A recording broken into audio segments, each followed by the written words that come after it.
Hey, guess Hey, what, chatters? everybody! Yes, guess what, chatters? We're live. We're live! And we hope we're I'm doing this Nat. right. Yes, I hope so too. So and, let's get started. and I'm I'm Nat. and I'm Kat, and welcome to the Crime Chat Alive. I am your forensic femme fatale. Natalie is your true crime addict connoisseur. Yes, we are just two normal girls who are gonna obsess about dark crimes, evil minds, and occasionally the unknown in real time. Yes, we are. Errors, bloopers, and everything all at once. Yes. But here's your disclaimer, chatters. The following crime chat does contain adult content and descriptions of very violent, dirty. You're going to need a shower, type of scenarios today, so your listener discretion is advised. Yes. And as usual, you've been warned. Yes. And Kat, before we get into today's crime chat, what have you done? Look, I got my shark cup, and you know what that Shark Week. means. Shark Yeah, Shark Week. Dun-dun, dun-dun, dun-dun, dun-dun. I've been watching as much as I can. I've been watching Shark Week, and I didn't realize. I guess I'm not able to watch it live. I have to watch it on Max. So there are Right. ones that have already aired. But because I didn't really get a chance to start from the beginning, so I'm just catching up, and I'm binging episodes as I can. So been very involved with my schoolwork and teaching. So that's kind of kept a lot of my finals are due this week. So, bleh. Oh, yuck. But other than that, Chris and I did watch, I think, the third episode of House of Dragon, Right. where What you Rhaenyra think? and I want to say Allison, where she snuck in Yeah. and met her, and they had a conversation, and Allison was like, "No, fuck you." Mm, What do you yeah. think about that? I hate Allison. I know. Allison, she's an unhappy, very dangerous woman. Yeah. So, yeah, she's not going to win any brownie points in the, for the future episodes. So just get used to being really disappointed with her. Oh gosh, yes. Let's see. So the other thing I was gonna show you is I got these super cute earrings from a very, very, very dear friend of mine, and they have my name. They say Cat. Oh my God, those are beautiful. Aren't they cute? I was I like, love them. they're adorable. So thank you. You know who you are. And that's pretty much all I've been up to this week. We already have recorded our next two episodes. We kind of did that Yes. beforehand, before our live. So we're ready to Mhm. get those scheduled for the month. But that's about it. What about you? Yeah. So I am obsessed with House of Dragon right now, and last weekend it really like upset me. I was actually crying. Like I shed Oh, a tear. oh, So oh no. I So felt, wait, yeah, is that the end of the season now, or is it episode 4 or 5 that you're at? it's episode 4. 4. Okay, Yeah. I'm up to 3. I haven't seen 4 yet. Yeah, I'm broken. I Oh feel no. broken. Oh no. Yeah.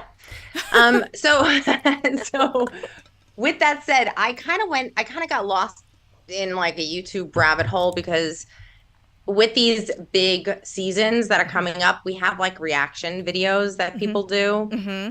And a couple of them are really famous, but there's one I kind of just been going through all of them, but everybody has the same reaction I did. Like Oh, okay. immediately, Yeah. it just breaks your heart. Like you're sitting there going, "All right, we knew this was going to happen. We knew that it's I mean, it the was House of written, Dragon. It's right? written. Yeah. We know we need to expect it, but Yeah. still hard to see. It's very Yeah. hard to see." So, Especially, I yeah. mean, adding that is one thing reading the story and you have your own, imagination what it looks like. It's another thing actually Yeah. seeing it played out. That means Yeah. they did their job with the drama. They did a great job. They did a Good. great job. Good. Very good. Yeah. Yeah. So yeah, that's about all I've done this week. Okay. So I'm just preparing for next. It's at this point for the next six weeks. Yeah. It's gonna be all about House of Dragon for me. That's all I'm gonna do. That's it. Okay. Um. Well, So. today's story is going to be so Mm, dark that I mm. painted my nails black. Ooh. So, just to prepare you. Oh boy. Oh boy. Well, Kat, I know what you're going over, Yes. okay? And I know it's a doozy of a crime, and this Yes. is a big, big, big case. Kat's got a big brain, so we're good. All right. You asked me to do an intro. You said you asked me to touch on some high-profile cases judged in the court of public opinion. Yes, because we know this case was and Yes. still So, is. yes. So, Yeah. like outside of the one that you're going over today, I Mm-hmm. pulled some of the other most famous legal battles that gave people just something to talk about. Okay.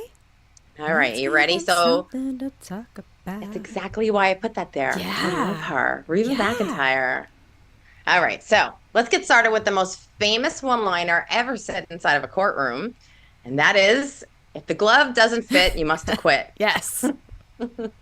This is the state of California versus O.J. Simpson. O.J. was, his murder trial was probably one of the most well-known cases, and also one of the cases that was truly judged, like one of the first ones I remember that was really judged in the just like the court of public opinion. Like Right. Yeah. I think we all had an opinion Mm-hmm. during the trial. I know Mm-hmm. I did. Mm-hmm. So now O.J. Simpson is a former NFL star who was accused of murdering his ex-wife, Nicole Brown Simpson, and her friend Ronald Goldman in LA on June 12th, 1994, which was my birthday. Yes. Oh yeah. Yeah, yeah, unfortunately. So the trial featured high profile legal teams on both sides. Mm-hmm. With OJ's dream team, his lawyers included people like Robert Shapiro, Johnny Cochran, F. Lee Bailey, and Alan Dershowitz. Mm-hmm. The prosecution team included Marcia Clark, Christopher Darden, William Hogman, and Hank Goldberg. I don't really know the prosecution other than Marcia Clark. I know her Mm-hmm. because the one thing that both people, sides. you know what, when with you're judging OJ's, somebody, when public opinion happens, it's Mm-hmm. a little nasty. And I remember there was an expose, I think in like the Enquirer, about what she was wearing and the fact that she wore one dress twice in a week, and they were like, well, what's wrong with her? Like, ew. Like, I'm like, really? This lady is literally doing like the hardest case. Everything was televised. Yeah. So the trial lasted from January 24th, 1995 to October 3rd, and it was full of intense legal battles and That's drama a and long daily trial. media coverage. Yes, and it was covered every single day, every Yeah. step. Yeah. The camera was on, and I think the courts kind of learned their lesson there too, because Yeah. you don't see that as like thoroughly the way that the media, just the press was in the room. I think the Mm-hmm. judges kind of try to prevent that from happening again. Yeah. But in the end, the defense team was able to cast doubt on the evidence, leading to Simpson's acquittal, despite the strong evidence of him being guilty. And I think even in his book, he kind of maybe insinuated that he Oh was yeah. He guilty. he totally alluded to it. Definitely, definitely. So That's all this right. Karma got case, back to him. it did. Yeah, but still, oh, I feel so bad for Nicole. Yeah. And Ron. But this case remains one of the most controversial and talked about trials in American history. Mm. Now, next one, we got the most hated woman in America. The state of Florida versus Casey Marie Anthony. Yes. Casey Anthony was accused of murdering her 2-year-old daughter, Kaylee Anthony, Mm-hmm. which shocked the nation. Mm-hmm. Kaylee was last seen alive June 16th. Oh, God, all of this is happening in June. What the hell? Okay. June 16th, 2008, Casey Anthony was arrested on October 14th, 2008, after suspicious evidence from her car. I think in her trunk, they Mm-hmm. found like certain trace evidence of maybe there was decomposition or something Yeah. like that. And there was like Yeah. a piece of duct tape. Right. Now, Kaylee's remains were found 2 months later in December of Mm-hmm. 2008. Her trial took place on May 24th, and it lasted to July 5th, 2011. The prosecution claimed that Kaylee killed her daughter because she wanted to live the party girl lifestyle. She Yeah. wanted to be carefree. She didn't want to have a kid, Yeah. which is disgusting to me, because she has two parents there that she can easily have given the kid to her parents and said, Mm-hmm. bye. Mm-hmm. You don't need to do that. Mm-hmm. But despite suspicious behavior and the evidence, because remember, during this whole thing, she was not the whole thing, but while she was missing, while Kaylee was missing, she was partying. There was Mm-hmm. pictures of her going to clubs and just not even thinking about it. Yeah. And on top of that, the evidence between the duct tape I think that was found in her car, and then the Right. duct tape that was found eventually on Kaylee. Mm-hmm. Casey was acquitted of murder, Mm. but convicted of lying to the police, which still shocks me. I just don't know how they There, couldn't have. there was I fraudulent don't get checks it. there at some point too, right? Yeah, Fraudulent checks, yeah. yeah. And she lied. I mean, this Oh girl yeah. was a she Oh lied yeah. about everything, even like saying like her father molested her or something. Everybody Mm-hmm. at that point in Casey's life was a victim Yeah. of her Yeah. behavior. Yeah. But the public was just outraged, believing that she was guilty and that she got away with murder. And I Mm-hmm. think Casey actually had to go in hiding for a time. Mm-hmm. She did come back out with a book. Somebody like that should have changed her name because But she, she is hated. yes, but I think she Mm. also has some sort of something with the attention. Like she enjoys the attention, maybe, or especially writing a book. Like, what other reason would you write a book other than to get some sort of revenue or attention or, spin the story Yeah, back up? I don't know. yeah. Ugh. Okay. The next one. The next one's a sadder one. Oh, Title is The Man in the Mirror. The state of California versus Michael Joe Jackson. man in the Michael, mirror. I know. Oh my God. I love that song. Michael Jackson faced multiple allegations of child molestation, leading to his arrest in 2003. Mm-hmm. In 2005, that's when the trial started. Jackson was acquitted of all trials, of all, I'm sorry, Jackson was acquitted of all charges. Okay. However, these allegations severely damaged his image in the Right. public. I Yeah. mean, rumors were just flying everywhere about his relationships with young boys and possibly the financial motives behind it. And Mm-hmm. all these accusations Yeah. had a very, very huge impact on his career Mm-hmm. and just the way people, viewed him. Yeah. But, and I think it doesn't matter what the court said at that point because the public was already divided. Oh yeah. Some truly believe he's innocent Yeah. and, they love him. They'll always love him. And then others feel that he was guilty. Mm-hmm. So I have friends that feel that he faked his death. Really? Yeah. I don't Do know. we need to interview the doctor? I don't know. But it's suspicious. It's Yeah. suspicious. Okay. Okay. Moving on. Because the next one, Kat, is a bit of a head scratcher. Mm-hmm. I don't know if you've heard this case before, but this is the grin that launched 1,000 headlines. This is the case of Amanda Cox. Amanda Familiar Knox. with her? Knox. Sorry. I've never heard Amanda of Amanda Knox. Cox, but yes, Amanda Knox I have. Knox. Okay. She was accused of murdering her roommate in Italy in November 1st, 2007. Mm-hmm. Her trial began in 2009, and she was initially found guilty and sentenced to 26 years in Yeah. prison. Yep. She served about 4 of those years before she was acquitted Mm-hmm. upon her appeal. Mm-hmm. Um, but now the appeal, they cited that there was insufficient evidence and there was investigation flaws. Mm-hmm. However, the Italian Supreme Court retried her and reconvicted her in 2013. Yeah. But by March 2015, Italy's highest court acquitted her again, citing that there were stunning flaws in the investigation and that there was an absolute lack of evidence connecting her to the crime, Yeah. which ended the legal battle. Yeah. So, Yeah. damn, that's bad when the court is twice. Yeah. Twice. So this case said no. This case, I mean, have you ever watched the documentary? Oh gosh, I don't remember. I've watched something, but I don't remember how in depth the documentary that I did watch was. If that makes sense. It was a while ago. I've slept since then. I don't know. So in one of the documentaries, they did interview the investigator, and he was just obsessed with her being the killer. And I think because of that, the real killer got away.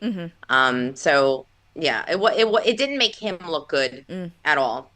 But this case drew intense media attention because one, her facial expressions, her behavior, these things kind of led to these ridiculous rumors about her sex life and, like that she was promiscuous and that she was a party girl and that she was evil.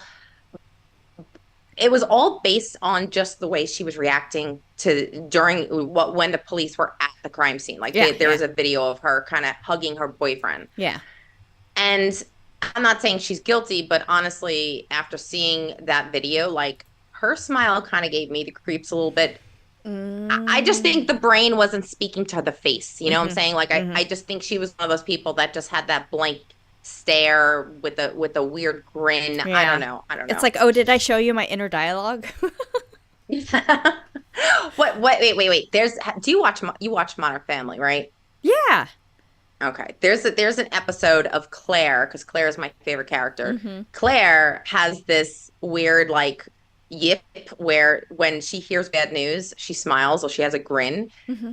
Some people have that. Like Yeah. some people when they're in an uncomfortable situation, they may Yes. smile, they may laugh, they Laugh. may do Yeah. things. So yeah, but And I it think us was it's uncomfortable.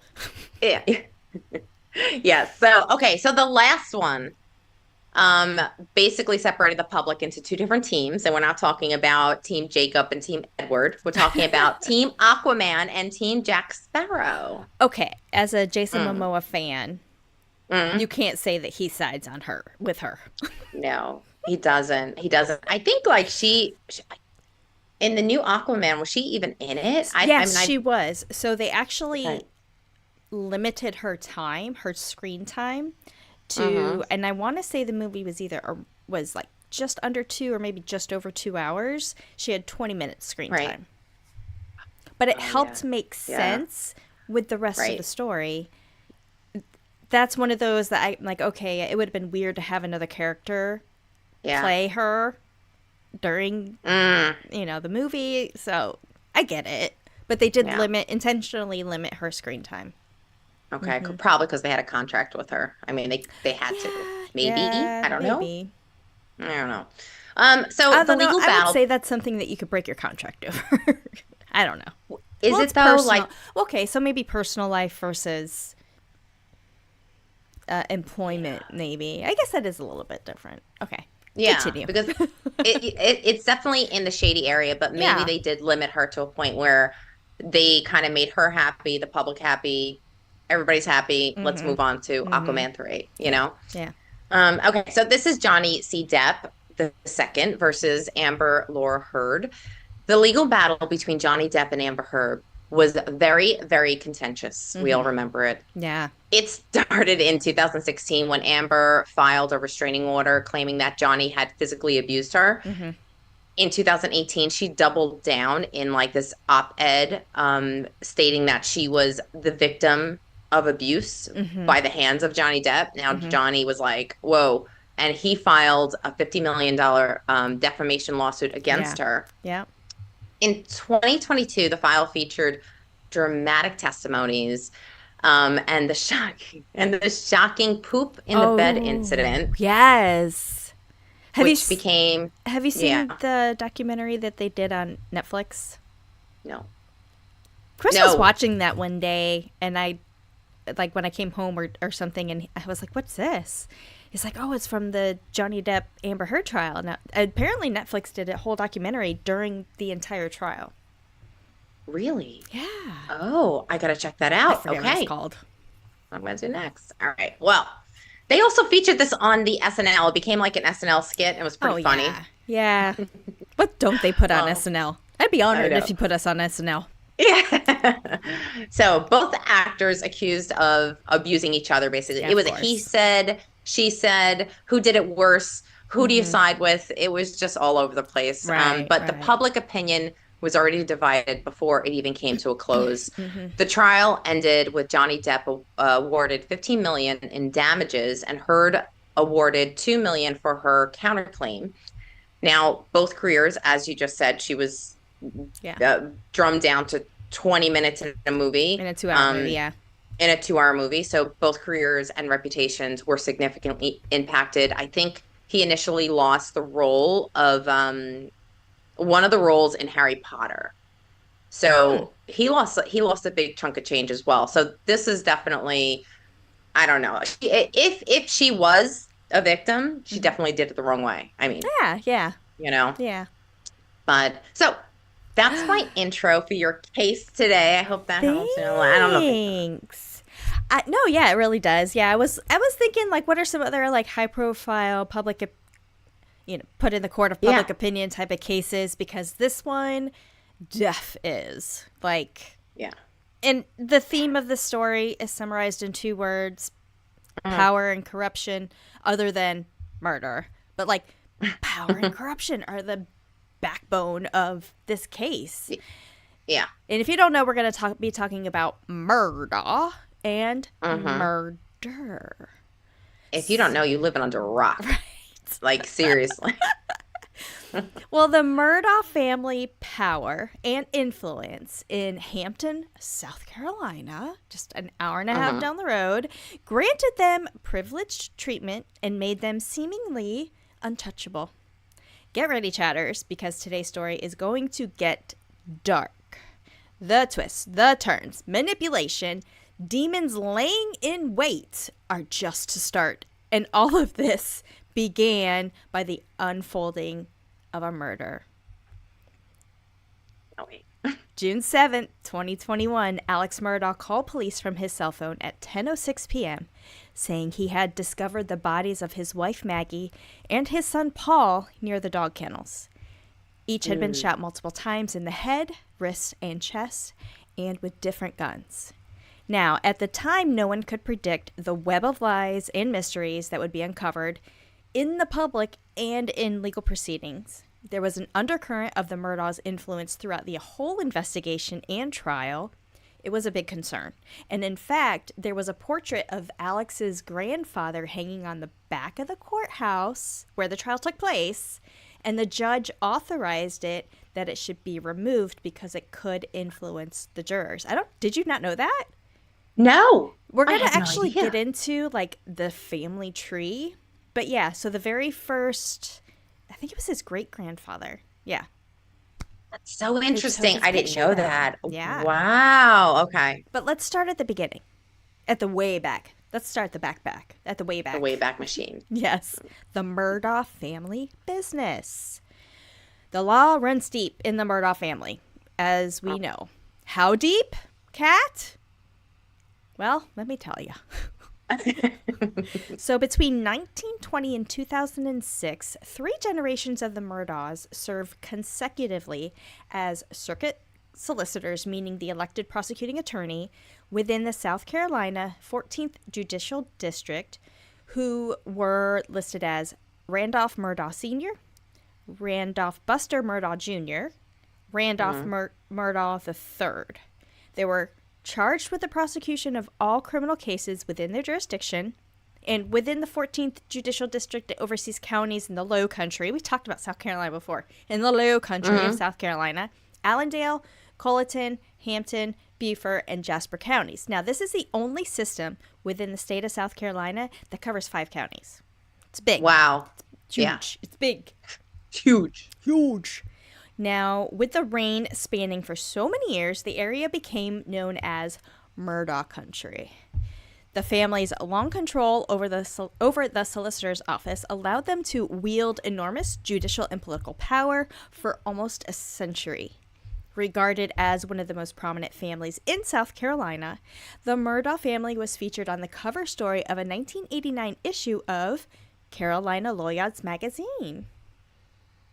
Peters, Murdaugh, Parker, Estroff, and Dietrich, PMPED, which I'm going to refer to as pimped I was from gonna here on say. out, Okay. was so PMPED was the Murdaugh's family law firm, but it's going to be called Oh, pimped because I like to pimp it okay. out. Well, Okay. they built their business in the early 2000s, and due to state law that made it easier for plaintiffs to forum shop, and what this forum shop means is the practice of litigants taking action to have their legal cases heard in the court that they believe is most likely to provide a favorable judgment. And it didn't mean it was in the same jurisdiction where the actual thing took place. It's just like, Hmm. I'm going to go forum shop. I'm going to court shop. I'm going to go to this Oh, place because I think it'll be more favorable. For example, yeah. yeah, so this became plaintiff friendly and thus have attracted plaintiffs to file new cases, even if there is little or no connection between the legal issues and the jurisdiction. So that's kind of what pimps became known for. They were pimping out. They were pimping themselves Okay. out to different Yeah. areas. But according to columnist Kathleen Parker, the 14th Judicial District was considered rigged, and local attorneys would make a motion to settle a case rather than it to go to trial. Like, we just want to settle the case. We just want to keep our record, like, good, like a high success rate. And you do that mostly by not going to trial because you're chicken. Well, in Hampton County, trial judges generally avoided transferring cases, and plaintiffs' attorneys had a reputation for abusing subpoena power. This legal climate led to the 14th Circuit District being named the third worst judicial hellhole for defendants by the American Tort Reform Association. Because it was crooked, because it was rigged. Yeah. Wow. And because of pimped success, what really made them is they sued the CSX transportation. The trains? The train CSX? No. The name, what the hell is that? It's a company, CSX. Oh, They transport usually by train, CSX train. So the county was known as the site of pilgrimage, and for those, Hampton County, and for those with personal injury lawsuits, that the pimped offices became known locally as the house that CSX built. And I'm going to get to it, why that's so important. But due to the firm's activities, doing business in Hampton County became a legal liability, resulting in the county losing potential employers. So legislature in 2005 by both the state Supreme Court and the state legislature changed South Carolina's corporate venue law, ending the plaintiff's ability to forum shop in Hampton County. Like, no, we see what you're doing here. No. So yeah. Pimped. Wow.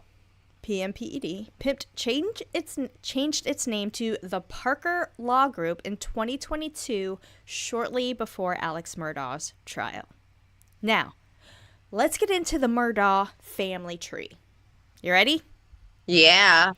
Randolph Murdaugh Sr., a.k.a. Great-Grandpappy. That's who I'm going to call. I'm going to call him my Great-Grandpappy, okay?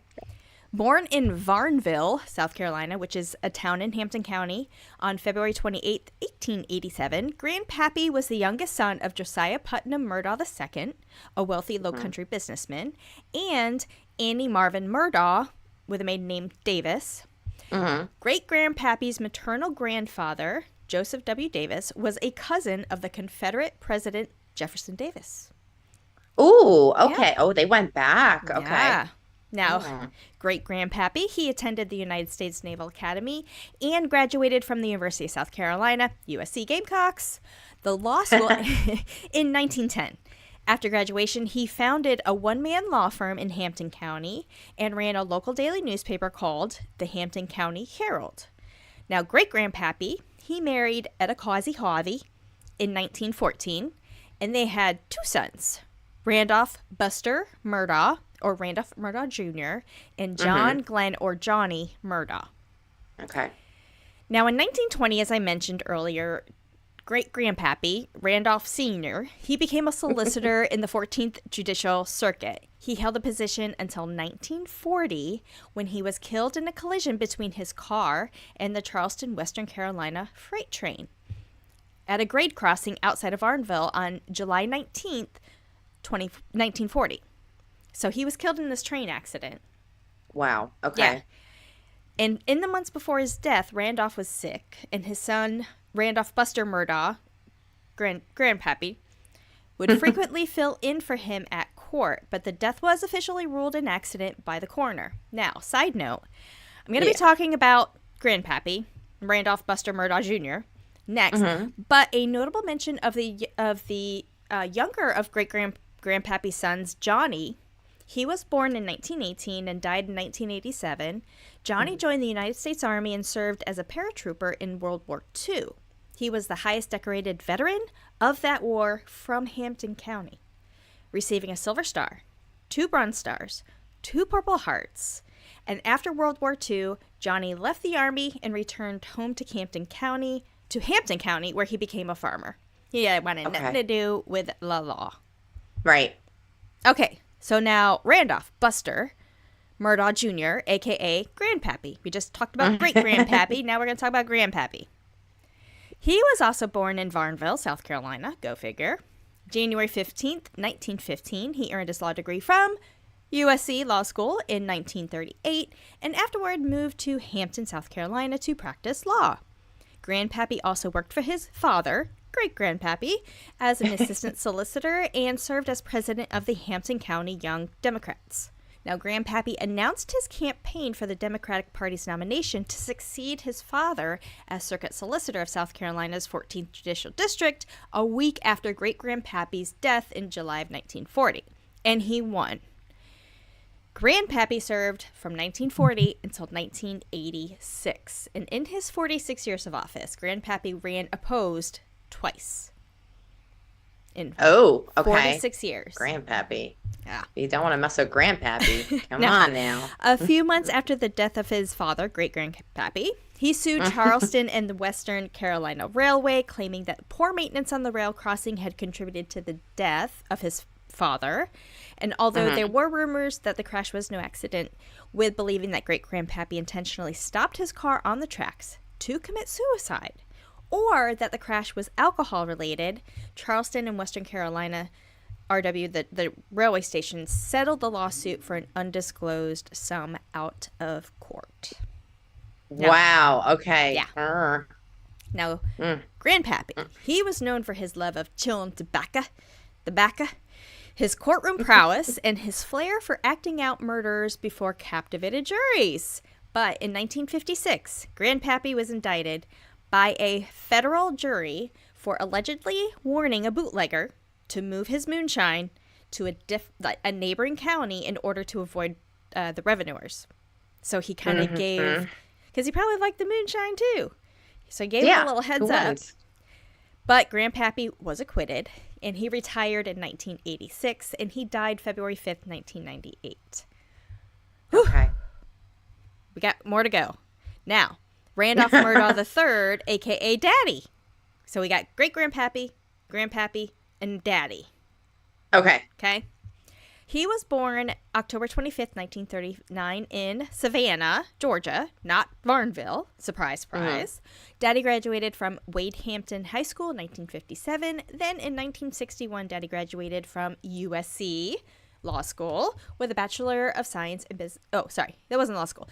Graduated from USC with a Bachelor of Science in Business Administration and then graduated from the law school at USC in 1964. Daddy succeeded his father, Grandpappy, as circuit solicitor. Daddy? Sounds so weird. Well, it's the best way I could do it. Instead of saying like Randolph, Senior, Junior. I know. But yeah, great-grandpappy, Grandpappy, Daddy, and then we'll get to the other ones. Okay.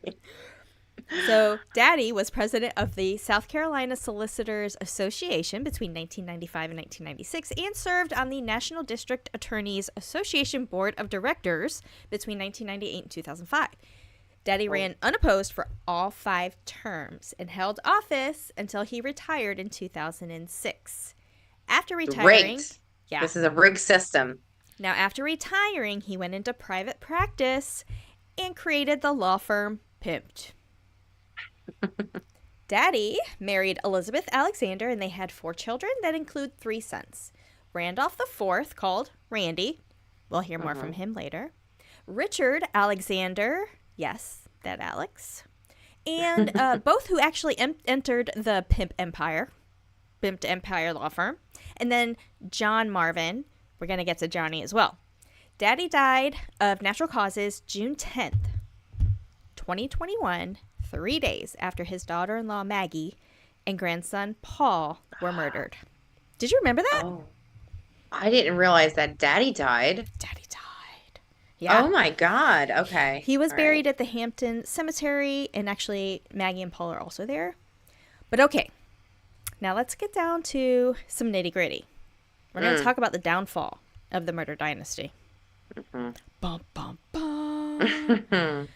So on June 7, 2021, Alex Murdaugh claimed to have found the bodies of his wife Maggie and son Paul on their 1,770-acre property where the family has a hunting lodge This is what we know as Moselle. You've probably heard it referred to as the Moselle property. Beautiful property. Oh my gosh, yes. Beautiful. Wow. We're going to get to the property too. Okay. His first call went to Hampton County dispatcher, and the 911 recording indicated where he said, quote, "This is Alex Murdaugh at 4147 Moselle Road. I need the police and an ambulance immediately. My child and my wife have been shot badly," end quote. Now, Alex did appear frantic and whimpering, and he asked the police to hurry several occasions. Alex was then transferred to the Colleton County Dispatch from Hampton County. And we're going to do a little reenactment here, chatters. Okay. Natalie, you're going to play the operator, and I'm going to be Alex. So we're going to do a little reenactment of when Alex's 911 call was transferred to Colleton County. Let's do it. You ready? Are you ready? Okay. Yeah. Let's do it. Again, I'm Alex Murdaugh. You're the operator. Okay. I've been up to it now. It's bad. Okay. Are they breathing? No, ma'am. Okay. Is it your wife and your son? My wife and my son. Are they in the vehicle? No, ma'am. They're on the ground out in my kennel. Okay. And did you see anyone? Okay. Is he breathing at all? No. And end scene. And scene. Your Southern is spot on. I should have did a nasal like. Well, Alex was on the phone with dispatch from 10:06 and 14 seconds to 10:17 p.m. Alex told the 911 dispatchers that he had just arrived home. When asked whether anyone was supposed to be at the residence, he said no. When asked whether he saw anyone there or if anything seemed out of place, he said no. The dispatcher advised Alex to turn on his flashers and do not touch anything, but he stated he had already touched the bodies to see if they were still breathing. Now, Alex testified at his 2023 trial that he went to Alameda to visit his mother. Records show that he left Alameda at 9:06 p.m., and according to prosecutors, Maggie and Paul were already dead. Killed around an estimated, confirmed by the coroner, the estimated time of death was between 9 and 9:30 p.m. If he left at 9:06, that doesn't mean that he could have shot him and left, and they kind of held on for life for, 20 minutes or so, right? Right. Alex returned to the Moselle property at 10 p.m., where he said he went to the house, he did not see his family, and then he went out to the kennels where he found their bodies. Now, if you recall, the timeline was absolutely critical during trial. And I remember. I have the whole timeline here, baby. You do? Yes. Okay. That's why I said this story. Okay. Now, a timeline of events was produced by SLED, the South Carolina Law Enforcement Division. We talked about that before. And they indicated a summary of events based on the iPhones of Alex, Paul, and Maggie, and their activities throughout the whole evening. Now, this included their activities, their physical movements, how far they walked, your cell phone and your watch, it catches all that stuff, right? Right. It's a lot, so bear with me. Okay? Remember I said that Alex left at 9:06 p.m. and they were considered dead between 9 and 9:30. So we're starting at 3:30. Okay. Now, the Murdaugh housekeeper, Blanca Turbiate Simpson, she finished cooking dinner for Alex, Maggie, and Paul at the Moselle home. She texts Maggie, who's still in the Charleston area. Remember, she was staying at the Edisto home, and so she was still in the Charleston area. She hadn't made it back yet. But Blanca texted Maggie and said, "Dinner's on the stove. I just left." At 3:40 p.m., Maggie texts Blanca, "Thank you." Just before 4 p.m., Roger Dale Davis arrived at the Moselle property to feed the dogs, feed the chickens, clean the dog pens, and he said no one else was on the property when he arrived and nothing seemed out of place. Right around that same time, Maggie texted Blanca back and said, "I'm waiting at the doctor. Alex wants me to come home. I have to leave the door open at Edisto. I trust Mexicans to shut and lock for me. His dad is back in the hospital. No cancer. It's pneumonia." Ew. Yeah. Ew. Yeah. I trust that the Mexicans are going to lock up for me. That's horrible. That's gross. Okay. Anyway. So, her words, not mine. Marianne Proctor, who is Maggie's sister, later testified that Maggie thought that she was going to Moselle to visit Alex's dying father, Daddy. Remember, he was already sick and he died 3 days after this.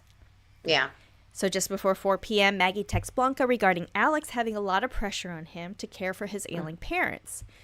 She said, quote, Alex is about to die. Hope he doesn't go down there to sleep. Alex needs to take care of himself as well. End quote. Don't know what that means. And then right at that same time, Maggie was texting Blanca. Alex texted Maggie and said, how's your doctor's appointment? Maggie responds, waiting as usual. 4:06 p.m., Maggie texts Blanca again in reference to the ailing Randolph Murdaugh, Daddy, saying, quote, I'm scared for him and Alex and all of us, end quote. Now, between 4:10 and 6:25 p.m., Alex Murdaugh's phone places him at the Pimped law firm in Hanson County. Okay. From 4:25 to 7:05 p.m., Maggie's phone places her at the West Ashley area near Charleston, so she hadn't left yet. I think that she was right around 7 o'clock is when she was heading back up to the Moselle property. By 4:30 p.m., Roger, who had gotten there just before 4, he said he left the Moselle property after caring for the dogs and the chickens. Okay, so he was only there for like 30 minutes. 4:35, Alex placed a FaceTime call to Maggie, and it goes unanswered. A SLED agent later testified that the record of this FaceTime was manually deleted from Alex's phone. Ooh. Shady, shady. Yes. So between 5:30 and 6:09 p.m., Paul Murdaugh's phone places him in Okeechobee, South Carolina, which kind of is like in the upstate area. 6:08 p.m. and 57 seconds, Paul Murdaugh calls Dad, Alex. There is no record of this call found on Alex Murdaugh's phone, but it was in Paul's phone. So again, he deleted it. 6:17 to 6:53 p.m., Paul's phone shows him traveling from Okeechobee to Moselle. 6:24 p.m., Alex Murdaugh's vehicle leaves the Pimped law firm and heads to Moselle. 6:40 p.m., Paul Murdaugh calls Pa, P-A, which was actually Alex Murdaugh's phone. The call lasted 2 minutes and 29 seconds. Again, no call log in Alex Murdaugh's phone of this 2.5-minute conversation that he had with his son. Okay. I'm sorry. For somebody who is a lawyer, for somebody who has been in the courtroom, how do you not know that they can't pull that information? How do you not know that? I don't know. He was just resting on daddy and granddaddy and pappy's reputation. And that's why he probably wasn't half the lawyer that they were. Well, and that's why I started with the dynasty first and like naming because it just demonstrates the influence of this is Murdaugh. Right. This is Murdaugh country, baby. You know? Right. Wow. So Alex calls his wife, Maggie, at 6:43 p.m. The call lasts 104 seconds. And once again, there is no call log in the data extraction from Alex's phone. They only know this because it was in Maggie's. Now, 7:04 p.m., Paul Murdaugh arrives at Moselle. Between 7:07 and 7:50 p.m., Maggie's phone has her been traveling from the North Charleston area via Highway 17 towards Moselle. 7:39 and 55 seconds, it appears Paul Murdaugh records the video of his father, which sends a Snapchat video like 15 minutes later. In the video, Paul laughs as Alex is seen standing by a little tree at Moselle as it flops over. And you'll be able to see this video. Like, it's already on, like, you can find it. Okay. It's on there. Where he's, like, laughing at this tree that he pushes over. And it's a baby tree. It's like, I don't know. It's, okay, I guess. Snapchat worthy. I don't know. So, let's see. From 7:45 p.m. to 7:56 p.m., Paul's phone places him at the kennels on the Moselle property. 7:50 p.m., Maggie's phone is in Walterboro, South Carolina, which is about a half hour away from Moselle. It's the last location the last location data that was pulled from her phone that they were able to get off of her phone. 8:06 p.m., Paul's phone begins to move from the kennels back to the main house in Moselle. In between 8:09 and 9:02 p.m., Alex's phone records Sorry, Alex's phone records no steps at all, indicating he was not moving with his phone in his possession. That's the key. Mm-hmm. He was not moving with his phone in his possession. But he later told investigators he was sleeping during that time. He said, "I'm going to take a nap." You remember that? Yeah. Suspicious. Yeah, I'm going to take a nap. He gets up. No. Yeah, we'll get to it. No. I don't believe it. Okay, so Maggie Murdaugh's phone is locked from 8:11 to 8:31 p.m. And then between 8:14 and 8:35 p.m., Paul Murdaugh's phone puts him back at the main house. 8:31 p.m., Alex and Maggie Murdaugh receive a group message from John Marvin Murdaugh, Johnny, the brother, saying, quote, "I plan to go over and visit Dad tomorrow afternoon. Is there anyone else planning to go?" End quote. The sister did respond saying that she had, like, trial or something like that. Right. Oh, the sister was an attorney, too. Yes. Oh, wow. Crystal. Okay. I'll get to it. I kind of left her out because she didn't have a huge play in this part of the story, but yes, she was also, I don't know if she might have been at Pimped. Yeah. I don't know. Let's see. So 8:31 to 8:49 p.m., Maggie Murdaugh's iPhone shows the device is locked. And this has all been an extraction. So her phone was locked between 8:31 and 8:49. Okay. From 8:32 to 8:42, Paul Murdaugh's iPhone showed 283 steps traveled. I don't know if that was in the house. It didn't really say. 8:44, video extracted through Paul's iPhone at the kennels has Alex in the background with Maggie talking in the background. That's the video that I just posted yesterday, where you have Paul, like, recording a video with the dog, and then you can hear Maggie and Alex in the background. Now, mind you, 8:44 p.m. Alex said he was asleep until 9:02. Or his phone was not moved until 9:02. Just keep that nugget. Ready? So, Paul Murdaugh, 8:45 p.m., Paul Murdaugh is at the incident location through a location service on his iPhone, even though his iPhone said that he didn't, like, move. His iPhone was still, I think it was probably an iWatch. The Apple Watches. Me too, yeah, definitely. Now, 8:49 to 10:34 p.m., Paul Murdaugh's iPhone is locked. And throughout most of the night, and I didn't mention it here in this log because it was kind of like, okay, it was, like, very, very low on battery. Like 4%, 3%, 2%. Okay. So at this point in time, it's possible, especially after he took the video, it could have killed his battery in his phone. Right. Possibly. I'm completely presuming here. Now, Maggie Murdaugh's iPhone screen was on and unlocked at 8:49 p.m. Also at 8:49 p.m., her phone unlocks for a text message notification that was sent at 8:31 and implements an orientation change on the phone from portrait to landscape. So it's like, so she got a text message. When she answered the orientation screen changed.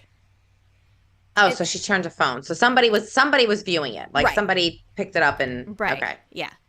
8:53 to 8:55 p.m., Maggie Murdaugh's iPhone shows 59 steps traveled and 2 minutes and 29 seconds of activity duration. Now, during this time, between 8:53 and 8:55, Maggie Murdaugh's iPhone was in a vertical orientation and then was, like, sideways, vertical, sideways. So, like, from between landscape and portrait. Right. 1, 2, 3, 4, 6 times in 2 minutes. I mean, it's possible she was reading something, looking at something, but I'm also thinking running, falling. Right. I don't know. Yeah. Now, 8:55 p.m., Maggie Murdaugh's iPhone took a snapshot of an open app, which was Facebook, running in the background. Now, according to a SLED agent, iPhone will take random snapshots of accesses that are open or applications that are open when you change apps or swipe up from the home screen. So, like, if you're switching between apps, I guess it'll take random snapshots of the apps that are open. Oh, okay, that's hard. It doesn't reflect when the app was changed, only when the phone takes the photo. Another reason why I'm an Android girl. Yeah, that's why. No, exactly. Don't be taking pictures of my shit. Yeah. So, let's see. All right. 9:02 p.m. to 9:06 p.m. Alex Murdaugh's iPhone or his iWatch, his Apple Watch, recorded 283 steps. 283 steps were also the amount of steps that Paul was last taken. Yeah. Just noting. Yeah. Now, 9:03 to 9:04 p.m., Maggie Murdaugh's phone did what's called backlight on. Now, the iPhone backlight is a light that shines from behind the LCD panel, like to make the screen light up. So your phone's laying down, like if it's not light, like if it's asleep, and then you get a notification, and sometimes your backlight will pop up and turn your phone on, right? Mm-hmm. This happened on several occasions when she was dead or dying while Alex was gone, supposedly, but we'll get to it. Okay. Hey, Stephanie! I just saw she messaged. Okay, so 9:04 p.m., Alex Murdaugh calls Maggie, 18 seconds. 9:04 to 9:07 p.m., Maggie Murdaugh's iPhone backlight came on. I think it was probably from Alex's call. 9:06, Maggie Murdaugh's iPhone implements an orientation change to portrait. So from landscape back to portrait. But why would he call her? I think she was already dead at this point. Suspicious. Yeah. So suspicious. Yeah. Oh my God. Yeah. Now, incoming call from Alex on Maggie's phone was at 9:06, which also confirmed Alex's phone, and it was a missed call. 9:06 p.m. Also at 9:06 p.m., Maggie's phone turned back sideways orientation from portrait back to landscape. Her phone was dancing this entire time. Like, right, seriously. No, exactly. And that's... Sorry. My phone doesn't see that much activity. Yeah. My eye's watering. Or else I'm not going to see the script. Okay. Missed call. So also at 9:06 p.m. Again, okay, so sideways orientation. Then at 9:06 and 52 seconds, Alex Murdaugh calls Maggie. 7 seconds long. Like he called her and then he called her back again. Alex Murdaugh's Suburban left Moselle at 9:07 p.m. and was en route to Alameda. Alex Murdaugh's iMessages to Maggie Murdaugh said, quote, "Going to check on him, be right back," end quote. And this was at 9:08 and 58 seconds, where the iMessage was unread by Maggie Murdaugh. Yeah. Maggie Murdaugh's iPhone showed activity associated with an incoming text at the same time. So they were able to confirm from his phone that he sent this text to her phone that she received it, but it was unread. Okay. Whew. I told you. But he may have been like sending stuff as an alibi, like, I was trying to reach her, full knowing that she's dead. 100% what he was doing. Oh God. So 9:10 p.m., Alex calls Buster, the older brother. And it was about a minute long, 60 seconds. 9:18 p.m., he calls his brother, John Marvin Murdaugh. 9:22 p.m., his Suburban arrived in Alameda. So he was like making a couple phone calls while he was on the drive to go visit his mother. Again, his father is in the hospital at this time. 9:22 to 9:32, Alex Murdaugh's phone shows 195 steps taken. Now, 9:31 p.m., Maggie Murdaugh's iPhone backlight turns on and then turns off. It was like on for like a split second. Again, 9:34, her backlight is on. 9:35, Alex Murdaugh's iPhone shows 60 steps. 9:36, Maggie Murdaugh's iPhone back on. The backlight back on. Wow. 9:42, Alex Murdaugh's Suburban shows his iPhone connected to his vehicle, like the device connection. You could see that. Right. 9:43, Alex Murdaugh's Suburban leaves Alameda and heads towards Moselle. 9:43 to 9:44, Maggie Murdaugh's iPhone backlight was on. It's so weird. Like, unless I've never she's heard getting all these text messages, like, unless something has got to be causing her, unless she's moving. Sometimes, you can move your phone, pick it up, and move your phone. It's going to come on, Right. But this is like, this is blowing my mind because I've never heard, I watched the case and all that stuff, and I watched some of the documentaries that are on Netflix, but I've never heard it lined up in this way where I'm like, damn, like this, something shady was going Yeah. on. Like, And it's just evident from the timelines. But we're going to get yeah. into his lies. So now, okay. So 9:45 p.m. Maggie received a call from Alex, and it was a missed call. That was confirmed from her phone. 9:46, Alex calls Paul. Again, no answer. Alex Murdaugh, at 9:47 p.m., Alex Murdaugh iMessages Maggie, says, quote, "Call me, babe," end quote. And this goes unread. 9:47 p.m., Maggie Murdaugh's backlight comes on. 9:49, the backlight comes on again. 9:56 to 10:06 p.m., Alex Murdaugh's iPhone shows 231 steps traveled, which is super weird, right? Because they also confirmed with his phone that he arrived at Moselle at 10 o'clock. But if his steps showed at 9:56 to from 9:56 to 10:06, from that 10-minute time frame that he walked 231 steps, but technically his Suburban didn't arrive to Moselle until 10 o'clock. That timeline is just super suspicious to me. Like, Yes. what the fuck? And the iPhone is not going to lie. No. It's going to sell you out. It's going to sell you down the river. It might not sell your privacy information, but it'll sure as hell show what you did. All right. So 10 o'clock, Maggie Murdaugh's iPhone backlight was on again. And that was the same time that Alex Murdaugh Suburban turns into 4147 Moselle Road. 10:03 p.m. to 10:04 p.m., Maggie Murdaugh's iPhone backlight was on again. 10:03, it does show on Alex's phone and Maggie's phone that he called her, and it was a missed call on Maggie's phone. From 10:04, get this, from 10:04 to 10:46 p.m., Maggie Murdaugh's phone showed gaps in activity. Like, they were not able to recover it off of the phone. There was a gap. That's weird. Is that because maybe it battery, or maybe it was turned off or something? I mean, Why it's would that possible happen? it was turned off. It's very possible it was turned off because he didn't call. He was home for like 10 minutes before he called. Yeah. But on his side of the story, he said he went to the house. He looked for his family. Nobody was there, so he walked out to the kennels. No, motherfucker, you drove out to the kennels, and that takes you like 30 seconds. So, anyway. Right. 10:05 p.m., Alex Murdaugh's Suburban leaves the main house. And then arrives at the kennels from 10:06 to 10:16, 10:17. Alex Murdaugh's iPhone shows 594 steps.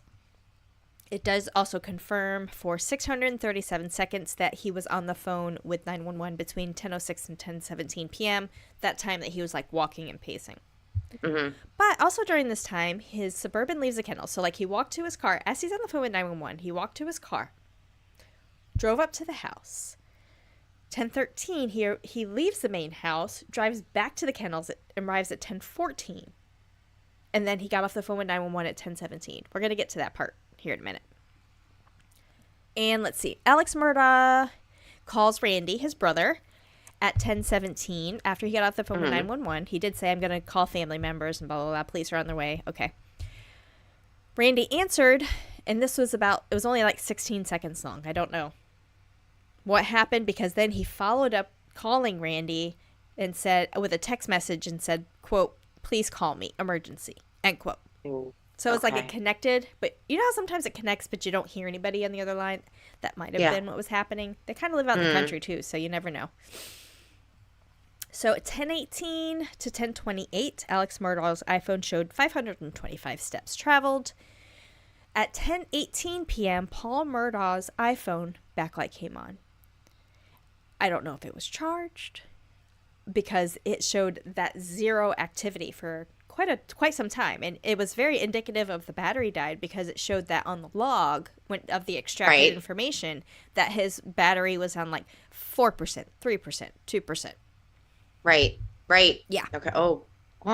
But then it comes back on. 10:18. 10:19, Alex Murdaugh calls Randy again, his brother. 10:19, Randy didn't answer, so he called Johnny. And then 10:20, Paul Murdaugh's iPhone display was on, but his screen was on auto lock. So like one of those like backlight situations, I guess. Mm-hmm. Now, 10:21, Alex calls Christy Murdaugh. That's the sister. And they talked for 53 seconds. 10:25, the first deputy arrived on scene.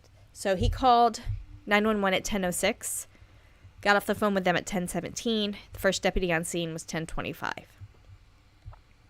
Alex Murdaugh shows 320 steps between 10:28 and 10:37 p.m. At 10:29, Alex calls Randy again. At 10:34, Paul Murdaugh's phone orientation changed. Yeah. It was the display came on and the orientation changed. 10:34. Oh, I just said that.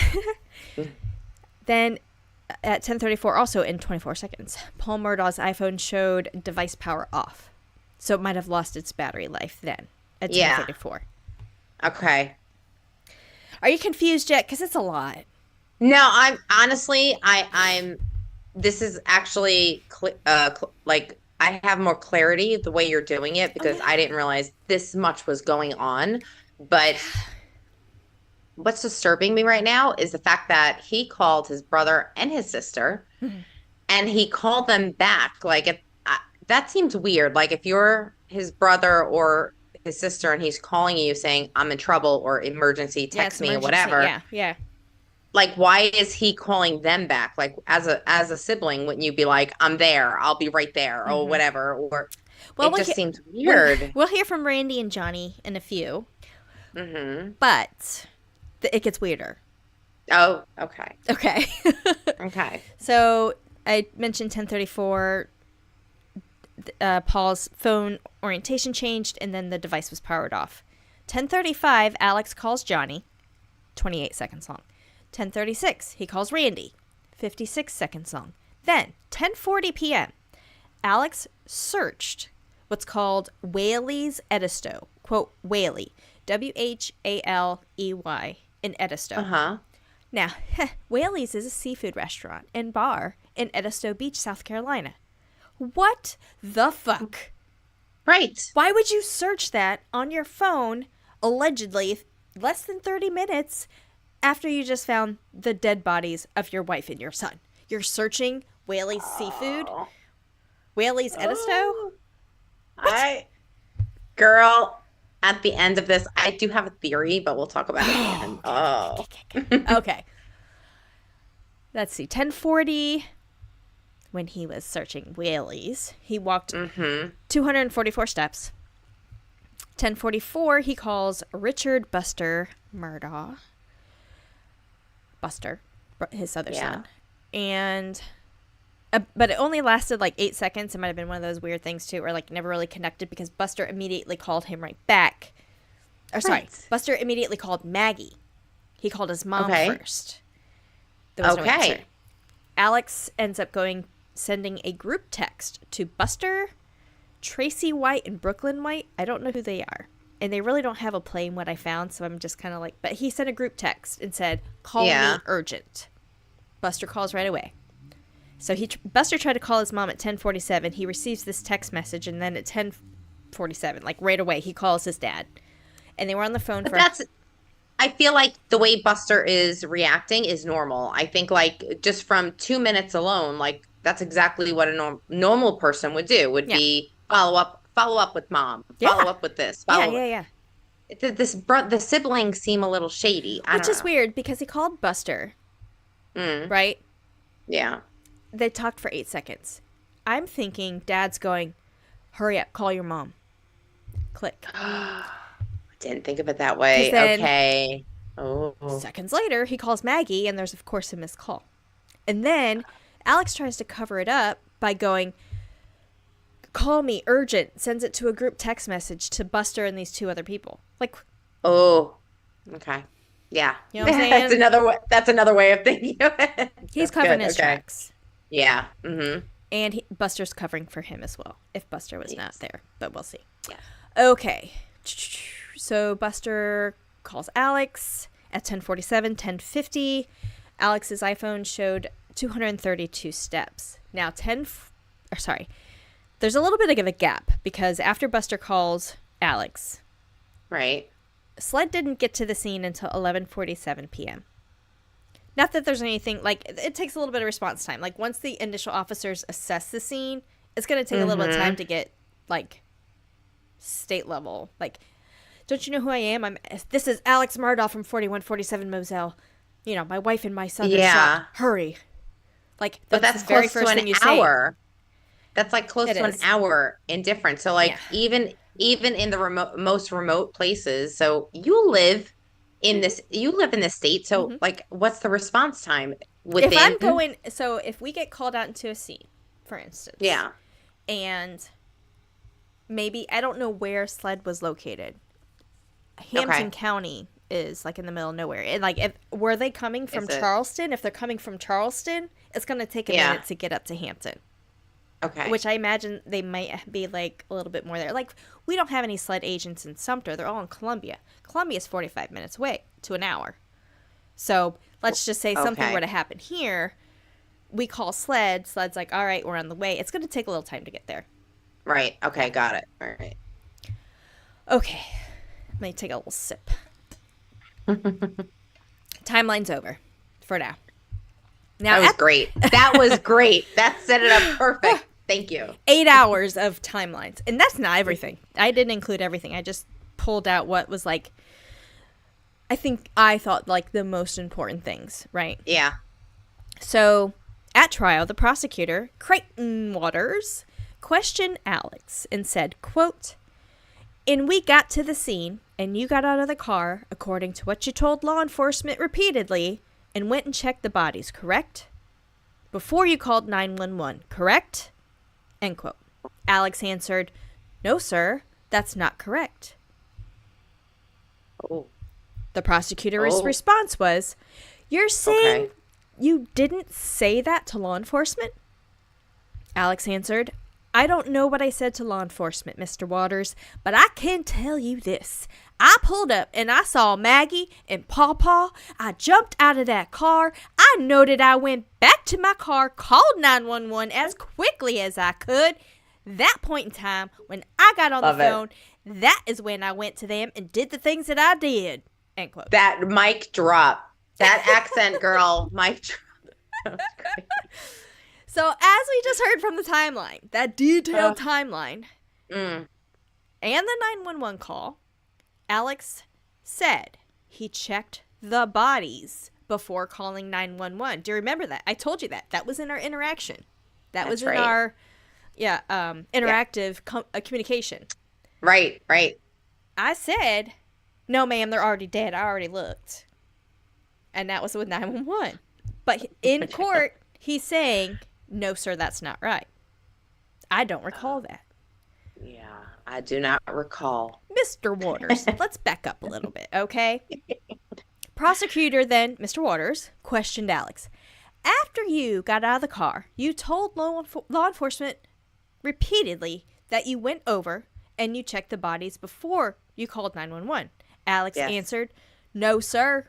That's not, that's not accurate. At least that's not what I remember." End quote. Now, Alex was challenged on this baseline that timeline did. Alex was challenged on the timeline that SLED provided that we just went over, right? Because Kat wasn't there to line it up for him. No, Kat wasn't there. I mean, SLED had this timeline. I kind of stole it from them, so they put it all together for trial. But even though he said, "No, sir, Mr. Waters, that is not correct. I did not call 911 after I checked the bodies. I called 911 first and then went and checked the bodies." But he said, quote, "But that goes back to what I'm saying is I pulled up. I saw them and I know I jumped out of my car. But I believe that before I checked them, in fact, I'm almost certain that when I went back and I got that's when I went back and I got my phone and I called 911. End quote. So what he's saying at that point is he saw them, got out of the car, didn't check them, went back to his phone, called 911, and then went to go check. But that's not accurate. Now, so what they did during trial is they showed police camera footage from inside the SLED vehicle where Agent David Owen conducted the initial interview with Alex. And this is the transcript. And Natalie, we're going to Oh be boy. interactive again. You're going to Yay! play. Okay. You're going to play Special Agent David Owen. And I'm going to play Ooh. Alex Murdaugh. So we're Yes. going to go interactive again. Okay. All right, you go. All right. Yes. So just start to talk. Take your time. Like, when I came back here, I mean, like, I pulled up and I couldn't see them. And, I knew something was bad. I ran out. I knew it was really bad. My boy over there, I could see it was like, inaudible. And I ran over to Maggie. Actually, I don't think I tried to turn to, I think I tried to turn to Paul first. But, I turned him over and I don't know. I figured out his cell phone popped out of his pocket and I started to do something with it and then thinking maybe I need to put it back. And I put it down really quick. And then I went to my wife and I could see. Oh my God. Okay. Okay. So did you touch Maggie at all? I did, sir. I touched them both. Okay. I tried to do as limited as possible, and I tried to take their pulse on both of them, and I called 911 pretty much right away, and she was very good, and I talked to her, and I told her all that was going off the phone, and I called some family members, and then I did that. What family members did you call? I called my brother Randy, and I called my brother Johnny, and I called a little boy, real good friend that's right around the corner from here, but I didn't get him. Okay. All right, wait. So, one, I have to say that whole rendition of you doing Alex reminded me, do you remember the cartoon, the Tiny Toons, the chicken? And he's like, I say. Oh my God, what was it? Rooster. The rooster. Yeah, the little guy. I say. So Google that. Google that. I'll continue. So basically, Alex is caught. They literally showed a video of him saying to police, I touched the bodies and then I called 911. But it was pretty much right away. But I touched the bodies first. But I think he said that to cover himself. I think once he spoke to his brother and sister, they were like, don't do that. Do this instead. And he changed his tune. Well, we get into a little bit of the okay. too. All right. Yeah. So I think he knew he had to say something about touching the bodies, but the timing of it was kind of fucked up for him because he said that he touched the bodies and then called 911. And then in court, he was testifying, oh, no. I didn't touch the bodies until after I called 911, which, of course, we just proved he was lying. Yeah. Right. He did admit to lying about his whereabouts and insisted he did not kill his wife and his son. He testified that the last time he saw Maggie and Paul alive at the kennels was at the kennels before returning to the house and then laying down for a few minutes and then left to go visit his mother. But that doesn't line up either. If you look at the timeline, right? His phone was indicative of no activity from 8:02 to 9:02 or something like that. Right. Like an hour. But Paul's phone recorded that video that had Paul speaking and Maggie speaking in the background. When Alex was supposed to be sleeping at 8:44 p.m. 8:44. When he said he was sleeping, he wasn't. Yeah. That motherfucker was out in the kennels. Okay? So, busted. That's all I gotta say. iPhone is not your friend, people. It is not your friend. Go for a true Android. Mum's the word. They ain't telling anything. They could barely do anything anyway. So during the trial, pathologist Dr. Ellen Reimer testified. She said that Paul Murdaugh was shot twice with a shotgun. The first wound skirted his chest with pellets, and the second shot was to his head. It was so violent that it left his skull nearly empty.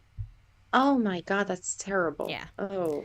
Dr. Reimer also testified that Maggie Murdaugh was hit by 4 or 5 bullets. The first 2 rounds happened as she faced the shooter, and they weren't fatal, but a bullet did hit her kidney.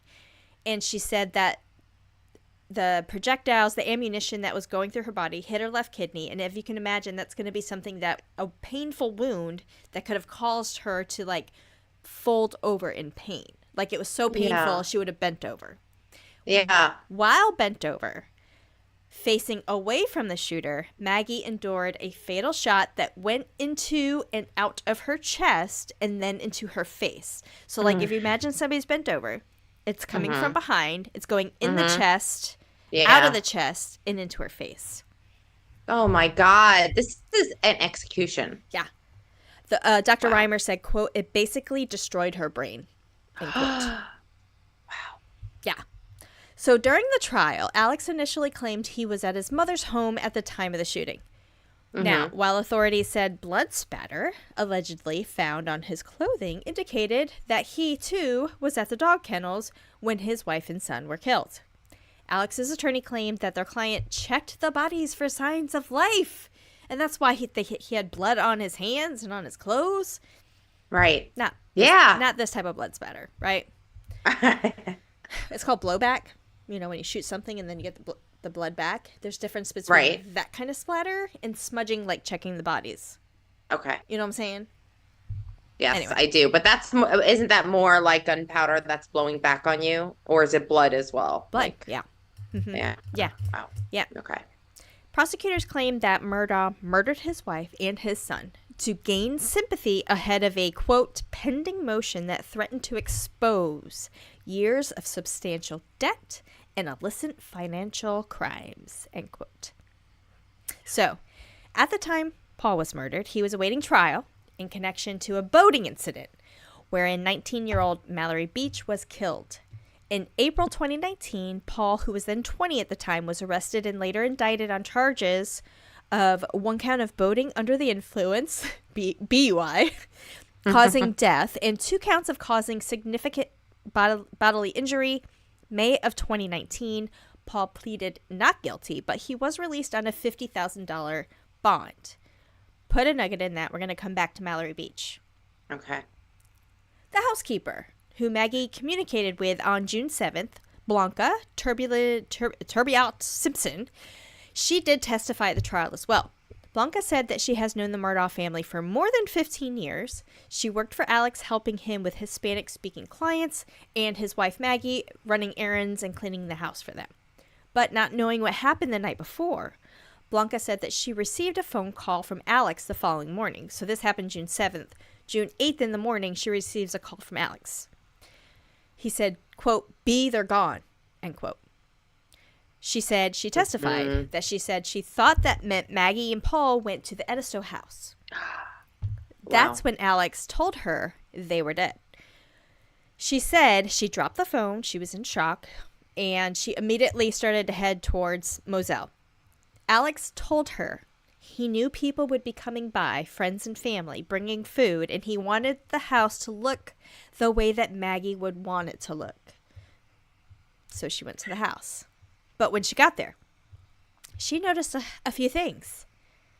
As soon as she walked in the kitchen, she noticed that the pots from the dinner were not on the stove or in the sink as where they normally would have been. They were in the refrigerator with the lids on. So they never even ate, apparently. Right. Yeah. Now, in the laundry room, Maggie's pajamas and a pair of underwear were found in the middle of the doorway on the floor, laid, what she said, neatly. Even more odd, as Blanca said, is Maggie didn't wear underwear with her pajamas. But she had underwear laying there. And it's interesting that also you said during your timeline, like, she texted Maggie about dinner early, like before 4 It was like p.m. 4, yeah. It was about 4 o'clock. Dinner's on the stove. Yep. Okay. Yep. Wow. On the shower floor, Blanca also said there was a puddle of water, a towel, and a pair of khaki pants. A damp white towel was found on the closet floor, along with a t-shirt that had fallen from the closet shelf.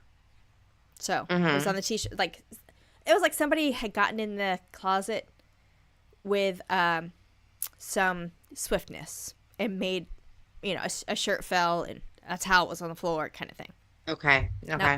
Now, prior going to trial in 2023, there were some, we'll say, significant events that took place. June 7th, 2021, obviously the deaths of Maggie and Paul, right? Right. Yeah. more timeline, people. Oh, June loving 7th, it. 2021. Paul and Maggie are murdered. June 10th, 2021. Tragedy struck the family again when the family patriarch, Daddy, a well-known prosecutor, Randolph Murdaugh III, had died. He was 81 years old. June 22nd, 2021. SLED announces that it has, quote, opened an investigation into the death of Stephen Smith based upon information gathered during the course of a double murder investigation of Paul and Maggie Murdaugh, end quote.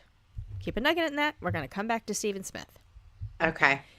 We got to stick to the timeline first. Okay, so June 25th, 2021, Alex and his other son, Buster, announced an award of $100,000. A reward, of $100,000 for information leading to the arrest and conviction of the person or persons who brutally murdered Paul and Maggie. July the 7th, 2021. A legal action was filed in relation to a civil conspiracy, possibly connecting law enforcement and members of the Murdaugh family, following a fatal boat crash in Beaufort County in 2019. Columbia, South Carolina attorneys filed a pre-suit discovery petition in Richland County Court of Common Pleas on behalf of Connor Cook, one of the six survivors. Mallory was the sixth. One of the five survivors of the February 2019 boat crash that did take the life of Mallory Beach. Again, hold on to this. Yeah. This nugget is still in play. We still got to hold on to Mallory Beach, okay? Yeah, the poor girl. September 3rd, 2021. Members of Alex's law firm had confronted him about missing money before notifying law enforcement and the South Carolina Bar Association. Alex was questioned about the missing of more than $1 million. Now, in response to the incident, Alex's now former law firm, Pimped, released a statement saying, quote, "This is disappointing news for all of us. Rest assured that our firm would deal with this in a straightforward manner. There is no place in our firm for such behavior." End quote. They pimped him out. Yeah. September 4th. Now, a day later. That was September 3rd, where he was questioned. September 4th. In a shocking turn of events, Alex was shot. An unidentified Good Samaritan reportedly drove him to an ambulance where EMTs began treatment and called in a helicopter to airlift Alex to a hospital. It was initially reported that Alex had suffered, quote, "an entry and exit wound, a skull fracture, and minor brain bleeding in 2 places," end quote. At the time, he also said he had a gunshot wound that was not self-inflicted. Okay, 2 days later, September 6th, Alex released a statement indicating that he was leaving the family firm, the Pimped firm, and entered rehab to deal with unspecified problems that had gotten worse since the unsolved slayings of his son and his wife. Right. I remember this. Yeah. Oh, my God. In his statement, here we go. I'm going to do my best Alex Murdaugh impression. Quote, "Okay. The murders of my wife and son have caused an incredibly difficult time in my life.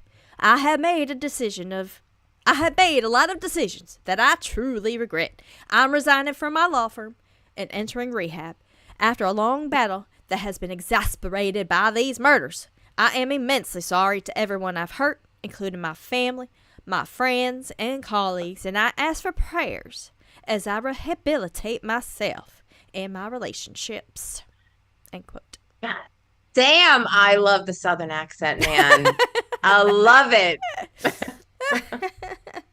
All right, so September 3rd, he is questioned. September 4th, he is shot. September 6th, he releases a statement saying that he is stepping down. September 8th, Alex's law license was temporarily suspended by the South Carolina Supreme Court. Also on September 8th, Alex's brothers appeared on Good Morning America, insinuating that Paul was threatened online before his murder and insisting Alex did not have anything to do with it. With the deaths of his wife and his son, Randy Murdaugh said, quote, "I was shocked, just as the rest of my pimped family." He didn't say pimped. "Just as the rest of my law firm family." Right. To learn of my brother, Alex's drug addiction, and stealing of money, I love my law firm, family, and I also love Alex as my brother. Or excuse his... While I support him in his recovery, I do not support, condone, or excuse his conduct in stealing by manipulating his most trusted relationships. End quote. Oof. That's a lawyer. Yeah, that's a lawyer. Oof. Now, September 13th. 10 days after Alex was originally approached and questioned by his pimped law firm, September 13th, right. Sled announced it was opening up an investigation into allegations that Alex stole funds from his law firm. 2 days after that, September 15th, a lot of shit happens this day. So buckle up, kitty cats. Bear with me, okay? September 15th, okay. It's a big day. First, authorities quickly unraveled that the September 4th shooting incident was a murder-for-hire plot that would allow Alex's older son, Buster, to receive $10 million in an insurance payout. Oh my God.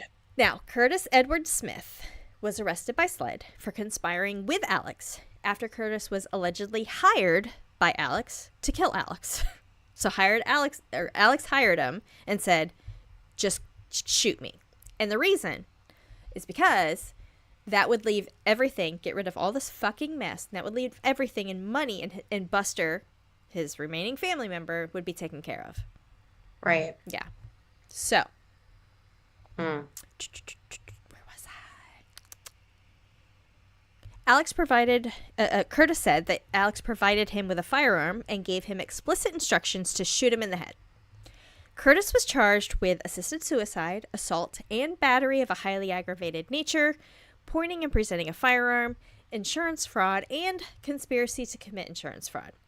Alex admitted to the scheme on September 13th, just 3 days prior. 2 days prior. Math. On September 13th, Alex admitted. September 14th, Curtis admitted. September 15th, charges are pressed.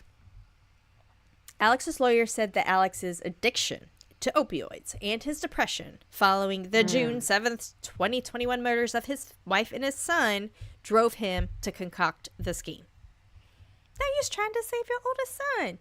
You're like, my life is over, but yours is still going. Like, yours is still... Yeah. Here's money. Yeah. Yeah. Oh. Also on September 15th, okay? I told you there's a lot on this day. Alex's lawyers released a statement claiming that Curtis Smith exploited Alex's drug addiction and mental illness. Quote, on September 4th, it became clear that Alex believed that ending his life was his only option. Today, he knows that that is not true. For the last 20 years, there have been many people feeding his addictions to opioids. During that time, these individuals took advantage of his addiction and his ability to pay substantial funds for illegal drugs. One of those individuals who took advantage of his mental illness was Curtis and agreed to take Alex's life by shooting him in the head. But this didn't help Alex. Yeah. Law enforcement issued a warrant that day for Alex's part in his own shooting. Alex turned himself into the Hampton County Law Enforcement Center, and he was charged with insurance fraud, conspiracy to commit insurance fraud, and filing a false police report. Also, September 15th, SLED announced that it was opening an investigation to the 2018 death of the Murdaugh housekeeper, Gloria Satterfield, who died after what was claimed at the time to be a trip-and-fall accident at the family's home in Hampton, South Carolina, which, not the Moselle home, it's a home that they had since sold. Yeah. SLED officials stated that a coroner found inconsistencies surrounding Gloria Satterfield's death. These discrepancies were not reported to the coroner in 2018, and no autopsy was performed. A lot of that influence could have also been like, she fell. It's fine. You don't need to do an autopsy. And they're like, okay, bro. Wow. Yeah. Now, after the same day that SLED announced they were opening an investigation, Satterfield's sons filed a civil lawsuit against Alex and others, claiming that they never received an insurance payout considering their mother's death. Court documents, according to the complaint, Alex's insurance company agreed to a partial settlement of the claims associated with Gloria Satterfield's death, which would have been $505,000 that was going to be payable to the sons. But the sons never got the money.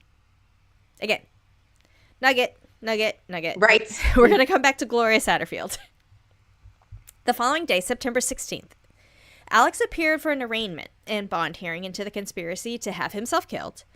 The judge said that she did not believe that Alex was a threat to the community at the time and issued him a $20,000 bond, which was broken down into $10,000 for the insurance fraud, $5,000 for the conspiracy to commit insurance fraud, and then $5,000 for filing a false police report. Alex surrendered his passport to authorities, and he was released back to rehab, which was down in Florida. Do you remember that? Yeah, of course.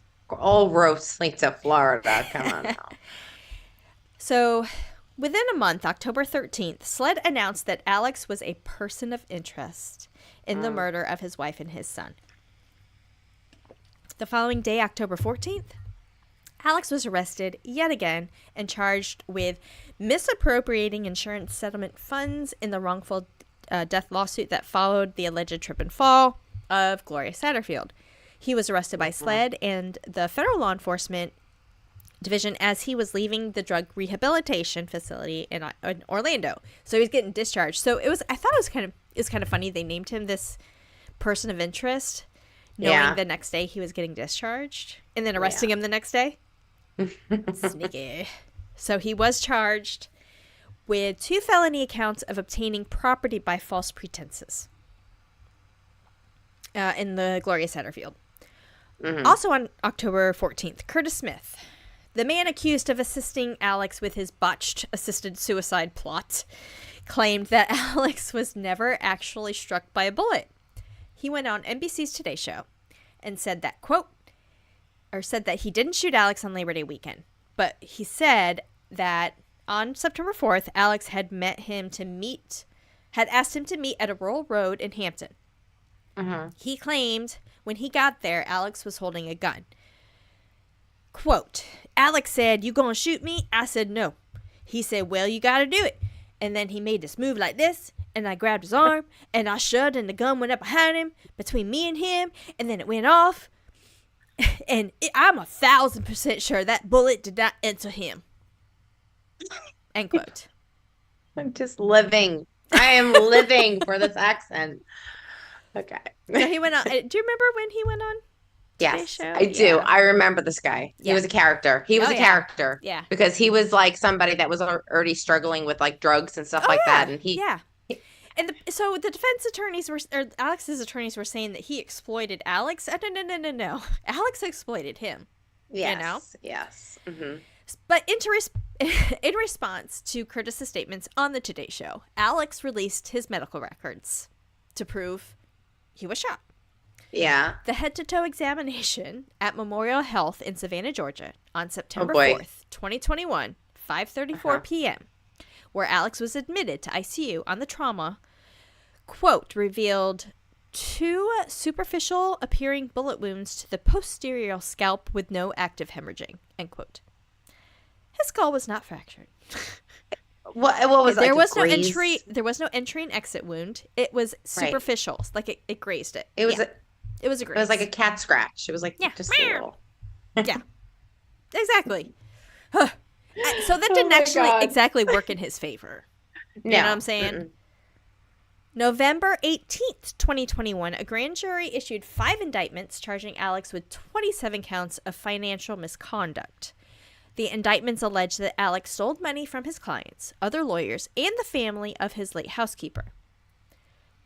Within a few weeks, December 9th, 2021, one day before judge decided whether to set bond on the charges, the grand jury issued 7 more indictments, accusing him of more financial crimes. At this point, it had added up to 21 counts.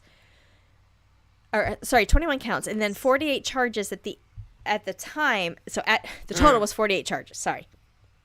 Including forgery, money laundering, computer crimes, breach of trust with fraudulent intent, and obtaining signatures of property by false pretenses. The South Carolina Attorney General said that Alex had stolen money for more than $6.2 million from his alleged victims. Now, that included his clients and the Satterfield family. January 21st, 2020. Yeah. Sorry.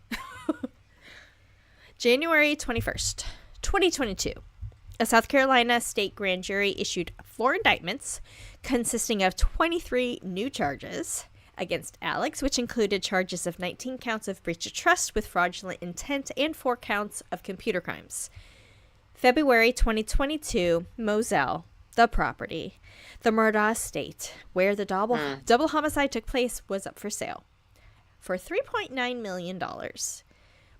February 2024, just a few months ago, Moselle estate was sold at an auction for $1 million to an anonymous buyer. That's it? Yeah. Girl, we could have bought it together. It was an auction. We could have went there and bought something. It could have been the CrimeChat estates. I don't know. The CrimeChat estates. That could have been where our studio is. Right. Why didn't we think of that then? Who knew it was going up for auction? I don't know. I knew it was for sale. I didn't know it went up for auction. It's beautiful. Like the videos that they showed. Oh my God. Wow. For sure. Okay. June 29th. So that was in February 2022. June 29th, 2022.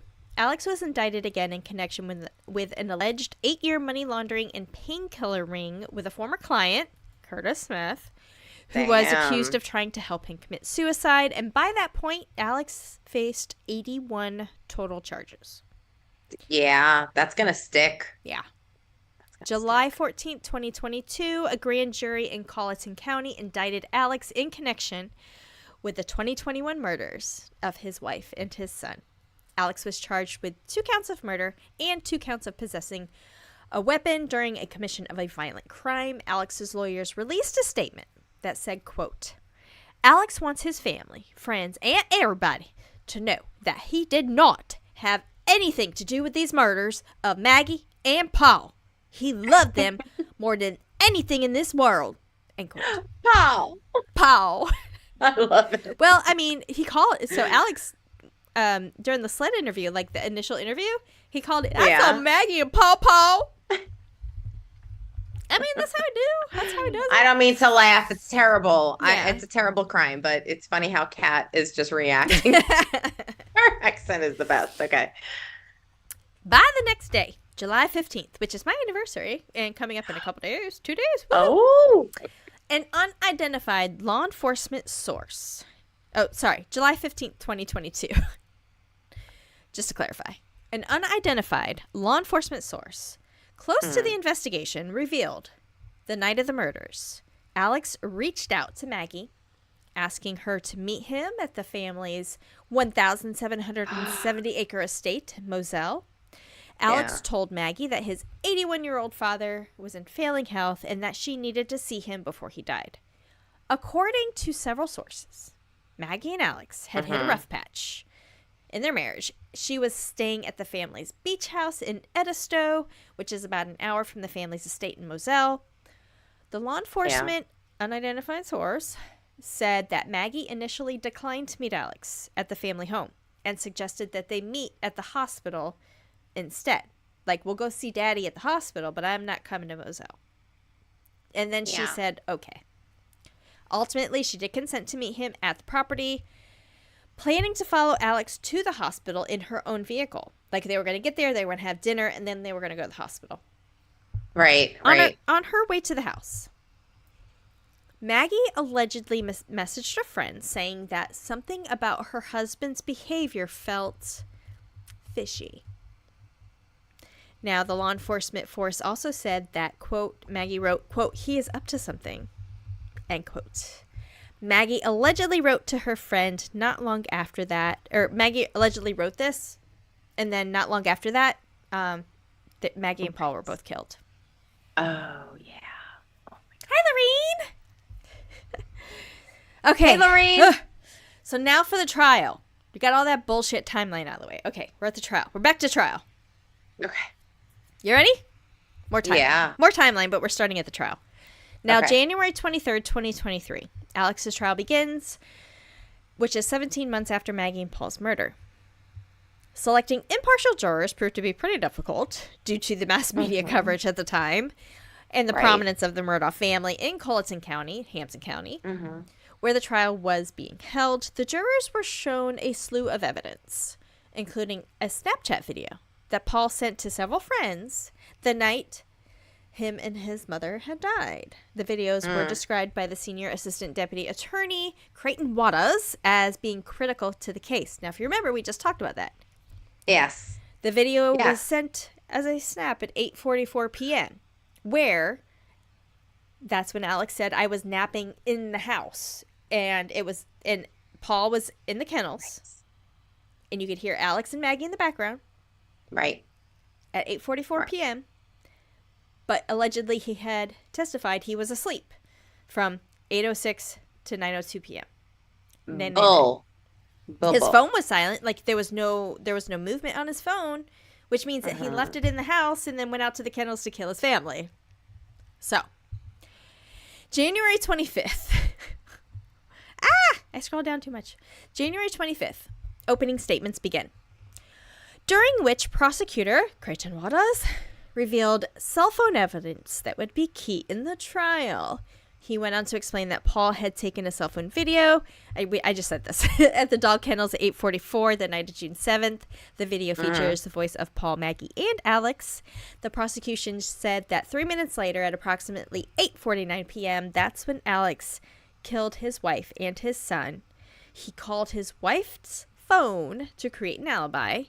Alex's defense team claimed that the timeline provided by the prosecution is false. It's not the timeline by the prosecution. It's what their fucking iPhones showed. You know? Right. iPhones don't lie. iPhones aren't gonna lie. They're like Shakira. Those hips don't lie. So, February 2nd, 2022, during trial, the jury learned that Alex wore 2 different shirts the night of his wife and son's death. Remember Blanca? Damn. This just gets worse and worse, Remember man. Blanca? This guy. How she testified? Yes, with the closet. Oh my God. Okay. One shirt he wore before the murder and one shirt he wore after the murder. The evidence was revealed. In the aforementioned Snapchat video, Alex was wearing a blue polo shirt and khakis. The khakis were found in the closet. That's right. And then in the police footage, he was wearing a white t-shirt and shorts. That motherfucker went back and changed his clothes. So, February 6th, a tearful Michelle Shelley Smith, the caregiver of Alex's elderly mother, testified that Alex did arrive for a brief visit to the Alameda home. The night of the murders, Michelle said that he was carrying a blue tarp under his arm and acting very fidgety. Michelle also testified that Alex's visit lasted 15 to 20 minutes. Though Alex insisted that he stayed longer. Michelle said that Alex attempted to explain that the encounter's timeline for her, that he was trying to estimate, like trying to stay there 30 to 40 minutes. You remember that? Oh, yes, I do. It was icky. The prosecution said that Alex visited his mother to create an alibi. Duh. Still, if his visit to his mother's home only lasted 15 to 20 minutes, as Michelle, the housekeeper, testified, or the caregiver testified, prosecutor said that he would have had time to murder his son and his wife. Yeah. February 15th, 2023. Maggie's sister, Marianne Proctor, she testified that she and Alex, Maggie's sister, Marianne Proctor, testified that she asked Alex if Maggie had suffered when she was shot to death. Like asking your sister's husband, did Maggie suffer when she was shot? That's weird. Yeah. So Marianne testified, quote, he assured me that she had not. Now I don't think that was true, end quote. That's just weird, though. One, how would he know if she suffered? Yeah, that's just weird. Yeah. It's guilty. So February 21st, Buster testifies. Buster Murdaugh shed a few tears on the stand while taking a moment that he learned that his mother and brother had been murdered, when he first found out. Right. Buster recalled, quote, he said, "Are you sitting down?"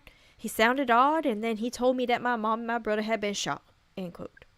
Following the news, Buster and his girlfriend drove to the family estate from her home in Rock Hill, South Carolina. And that's a little chunk, like Rock Hill's up by Charlotte. So that's going to take a few hours to get there. You still have your accent. It's creeping in. 200 miles from Rock Hill down to Moselle. Bless your heart. Okay. Love it. Buster said Alex was heartbroken when he got to the home. I walked in the door and I saw him. I gave him a big hug. He was destroyed, end quote. Buster also claimed that he knew a little bit about his father's drug use, pointing out that his mother and brother had confronted Alex when they found the pills. Quote, I thought that he had handled it. He said, though, admittingly that there were, quote, a couple of more times that his father had relapsed, end quote. That was the 21st. So February 23rd, Alex Murdaugh took the stand. In his own defense during his ongoing murder trial and the 2021 deaths of his wife and his son. While on the stand, Alex admitted to lying to law enforcement about his whereabouts that day when his wife and his son were killed. Alex apologized to his surviving son, Buster, and additional family members for lying about the last time he saw Maggie and Paul. Although he admitted to lying, Alex adamantly denied killing Maggie and Paul, and he testified, quote, I could never intentionally do anything to hurt either one of them, not ever, end quote. Oh, what a big fat liar. Big fat liar. Well, he lost some weight in jail, so he's not really that fat anymore. I meant his lie was fat. No. Okay, so February 26th, Alex admits his opioid addiction, openly admits it, saying that he was so addicted to opioids that he admitted to taking more than 2,000 milligrams of oxycodone and OxyContin a day for months. 2,000 milligrams of oxycodone and OxyContin per day for months. That's the shooting. Insane. That could put down a horse. That's a lot. That is a lot. What he testified to. Oh, my Lord. He even admitted during cross-examination that he had a, quote, pocket full of pills. I got a pocket full of sunshine. When he had a pocket full of pills when he was speaking to members of SLED about the murders. Oh. The next day, February 27th, Alex Murdaugh's younger brother, Johnny Marvin Murdaugh, tearfully told jurors how he took it upon himself to clean up the remains of his nephew's body at the crime scene, saying it was, quote, the hardest thing, end quote, he has ever done. Quote, yeah. I saw blood. I saw brains. I saw pieces of skull. I saw tissue. And when I say brains, it could just be tissue. I don't know what I saw. It was just terrible, end quote. I mean, if you can imagine, you don't know what's what, right? If you're going to something like a scene like that and you're cleaning it up, I've done it. Yeah. You don't know what you're touching necessarily. Okay. But is it normal for a family to be cleaning up these remains or don't? It's happened. Like, really? Yeah. Like the coroner doesn't wrap that shit up? Mm-mm. Cleaning up the crime scene, it's not up to law enforcement to clean a crime scene. It's not up to a coroner to clean a crime scene. It's up to the family. Typically, that's when they hire, like, ServPro or, what's that crime scene cleaner movie? Where they go and clean up after crime scenes. They hire a company to come in and clean up. Yeah. But sometimes... I know them. I know what you're talking about. I just assumed that, like, by the time you got home, that was situated. Like... No. Mm-mm. Nope. Wow. It just doesn't, like, go away. Yeah. Wow. Okay. Oof. Somebody's got to clean it up. And a lot of times, I will say, just from my personal experience, it's a family or a very close family friend that will arrange for a cleanup. I've seen... Or even the police will probably say, hey, call these guys. Yeah, of course. This is for this state. Like, get this cleaned up. They'll come out. But yeah, of course. Obviously, the Murdaughs didn't do that. They were like, we'll do it ourselves. Johnny took it upon himself. Yes. Yeah. He was the defense team's final witness before it rested its case on February 27th, 2023. So, what was Alex Murdaugh's motive? It was a fucking perfect storm. Prosecutors painted the picture that Alex had gunned down his family to save the Murdaugh's reputation because there was a civil hearing related to the death of Mallory Beach where her family's attorneys were going to get the judge to make Alex Murdaugh reveal all his money. So, in the civil suit, Alex would have to reveal his family's money. In doing that, it would expose every pension, every income that he had, and that was all going to be laid out, and then he knew if that came out, he would be ruined because of all the money that he stole. and he robbed his clients blind. Right. And there's always a trail with money. Yes. Always a trail. The jury was charged and began deliberating March 2nd, 2023. It took 3 hours, less than 3 hours of deliberation. The jury, as we know, found Murdaugh guilty of 2 counts of murder and 2 counts of possession of a weapon during a violent crime. The following day, March 3rd, Alex Murdaugh was given 2 life sentences for the murders of Maggie and Paul. March 9th, Alex's lawyers announced that they are appealing the conviction as well as his prison sentences. Alex's appeals were denied in January of 2024. Okay, now for the nuggets. We've given you a cell phone, Right. Like minute by second, minute by minute breakdown. We've given you a timeline of significant events leading up to the trial. You got the timeline of the trial. But we mentioned some nuggets, so we need to address the nuggets, okay? Okay. So the first nugget, the roadside murder of Stephen Smith. Bless his poor heart. Oh my gosh. Yeah, July 8, 2015. Stephen Smith, a 19-year-old nursing student at Orangeburg Calhoun Technical College, was found dead from blunt force trauma on a rural road in Hampton County, approximately 15 miles from the Murdaugh family's Moselle estate. The skull had been beaten so bad and bashed in so bad that the case was initially ruled a hit and run with no suspects arrested. Although Stephen's mother she was convinced from the very beginning that he had been murdered. Like, there's no way. It was never taken too seriously until Alex was arrested, and then suddenly they reopened the investigation, which is still ongoing. Witnesses interviewed as part of the original investigation into Paul and Maggie implicated Buster was involved in a relationship with Stephen. Stephen was openly gay. Right. According to the Greenville News, soon after Stephen's death, rumors started hinting at a cover-up and the possible involvement of one or more of the murders of the Murdaugh family. Would have been Buster. Right. A lot of people were saying, and all the documentaries that I saw, like if you talk about Stephen Smith, they're like, oh yeah, everybody kept talking about it was Buster. Buster was there. Buster did it. Buster was there. Now, okay, my quick theory. Sure, who gives a fuck? He was in a relationship with another man, right? One that would be looked at upon with his family, right? That would be like, oh, we're in the South. I mean, come on. Like that would be looked down upon as far as the prevalent establishment of where his family was at the time. 2, maybe some of his friends found out and they're driving, right? There was like 3 of them in a truck, at least from what I'd heard. There's 3 of them in a truck. This is the theory. Came across Stephen Smith, whose car had ran out of gas, and he was walking on the road. They saw, it was like, oh, it's Stephen Smith. And they beat him to death with a baseball bat. That's Kat's theory. Okay. According to the Beaufort County Island Packet, this case, quote, reeked of insider inference, end quote. June 2021, the South Carolina Law Enforcement Division, SLED, reopened the investigation into Stephen's death based on evidence found while investigating the deaths of Maggie and Paul. On March 22nd, 2023, 2 years later, almost 2 years later, SLED announced that Stephen's death was a murder and not a hit-and-run accident. Stephen's body was exhumed March of 2023, and at that point, a second autopsy was performed. Still, details from that autopsy remain sealed because it is an open investigation. No charges or indictments have been issued related to Stephen Smith's killing as of June of 2024, so last month. Buster released a statement in the press denying his involvement, of course, in which he said that, quote, these baseless rumors of my involvement with Stephen in his death are false, end quote.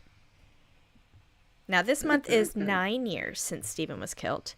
His mother, Sandy, believes Stephen's case is solvable. She said, quote, I think they need to apply the resources to get to the bottom of this. The longer this goes on, the more stuff disappears, end quote. And she's right. Yeah. Yep. Ugh. People were, especially, I would say, pre the death of Paul and Maggie, people were like, oh, that's the Murdaugh family. We're not touching the Murdaugh family. They get away with it whatever they want. You know what I'm saying? Right. So look the other way. At the time, like at the initial time, right, of the like initial hit and run, where it was clear to hit and run, it's like Okay. Nobody wants to get Nobody involved. wanted to. Nobody wants to be the first one out of the gate saying Exactly. they're guilty. But then, Let somebody else do that. 3 years later, you got the death of a housekeeper. A year Yeah. after that, you have a death of Mallory Beach. We're going to get into those two. Okay. So next nugget, Gloria Satterfield. Everybody's dying around them. Exactly. Oh my God. February 2nd, 2018, the Murdaugh's longtime housekeeper, Gloria Satterfield, suffered a severe head injury when she allegedly was tripped by one of the Murdaugh's dogs and fell down the front steps of the family's home. She died in the hospital February 26th of complications related to the fall, which included a stroke. The incident had been reported as a trip and fall, but no coroner was notified, no autopsy was performed, and the death certificate attributed it to natural causes. How do you mean natural causes if you got a head contusion? I don't know. That's very weird. The coroner testified that describing her death on the death certificate as natural was improper. June 2022, authorities received permission to exhume her body to continue investigating her death. Gloria Satterfield, again, was a housekeeper at work for the Murdaughs for 20 years. And in fact, she brought up Paul and Buster and is probably closer to them than their mother because she was there all the time looking after them. Right. And I remember in one of the documentaries that I saw that how close. It just seemed like Gloria, especially with Paul, the younger one, like was just so close to. Oh my God, yeah. That breaks my heart. I don't. But why would they kill her? That's what I don't understand. Like, what's the motive for it? Maybe she did trip and fall, but I think she was pushed, but I don't know why. Could he have been in a drunken looper and just kind of attacked her? She pissed him off in some way, or maybe he was acting. Yeah. He was on a binge, and or maybe it had something to do with the murder of Stephen Smith. Oh, yeah. That somebody knew something when that all came out, right? Somebody knew something. Maybe Gloria confronted Maggie and was like, is Buster involved with this? You have, like, tell me. Like, I've been with your family for 20 years. You know, people are saying this and that and this and that.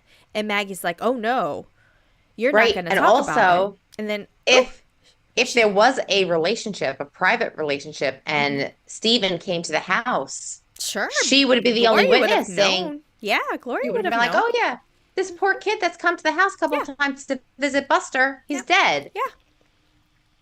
Yeah, there's a lot of motive there. Yeah. Oh, my God. Gross. Let's see. So she brought up, she was so close to the family, she helped bring up Paul and Buster. At her funeral, Alex took Gloria's two sons aside and said, look, I feel responsible. And he claimed that his dogs maybe were attributed to tripping her. So, you know what? I'm going to sue myself. And I'll get you some of the insurance money. Of course, they thought it was a great idea. They're like, okay, yeah, you know, you are responsible for it. But then they never heard anything about it.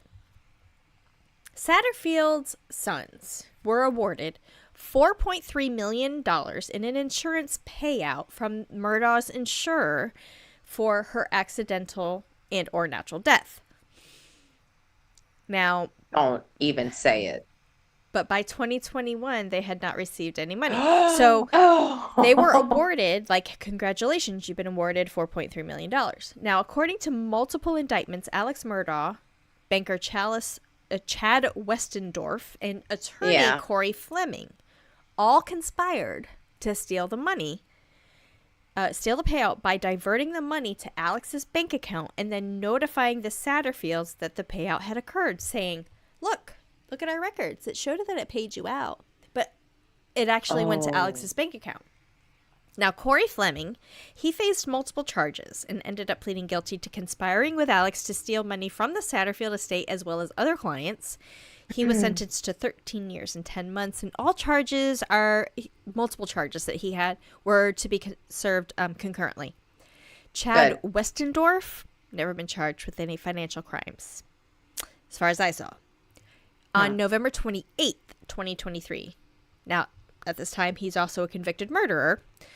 Murdaugh did plead guilty to embezzling the insurance money and was sentenced to 27 years in prison for this and for other financial crimes. The Satterfields, her sons, represented by malpractice attorney Eric Bland, were ultimately able to recover more than $6.5 million during subsequent lawsuits. So, okay, good. Good. Yes. Mm. All right. Nugget number 3. We're getting there, chatters, I promise. I told this you is a monster. It's a beast. Yeah, this is a beast. Oh, okay. The boating incident and the death of Mallory Beach. Yeah. April 2019, Alex's younger son, Paul Murdaugh, was charged with 3 felonies following the death of his teenage friend, Mallory Beach, in a boating accident. 6 people were on board a Sea Hunt boat, which was owned by Alex Murdaugh. Paul's father, Alex Murdaugh. It was owned by Alex when it crashed into the bridge near Archer's Creek about 2:20 a.m., February 24, 2019. Mallory went into the water, and her body was not recovered for a week. Now we're going to get interactive again. Are you ready? Yes, let's do it. Okay. So Connor Cook, he was one of the people that were on board. He made the frantic phone call to 911. You're the dispatcher. I'm Connor. Okay. And go. 911, what's your emergency? We're at a boat crash on Archer's Creek. There are 6 of us, and 1 is missing. Who's missing? A female. Mallory Beach is missing. She's in the water. So, when police arrived at the scene, Mallory's boyfriend, Anthony Cook, who was Connor's brother, was distraught. From the police camera recording, Anthony could be heard telling officers, quote, "Get that motherfucker right there away from me," end quote. You remember that? Yeah. Yes. Oh. Meaning Paul. Shortly after, Anthony was on a recording saying to Paul, quote, why the fuck you smiling like it's fucking funny? My fucking girlfriend's gone, bro, end quote. Yeah. Mm-hmm. That's when Anthony Cook definitively identified Paul as the one driving the boat. Paul's blood alcohol content was 0.286, over 3 times the legal limit of operating a motor vehicle, though at the time of the incident, Paul was technically under the age, and the legal limit did not apply. Yet, despite being the driver of the boat, Paul was not giving a field sobriety test and was not taken to jail for his booking, nor was he ever handcuffed.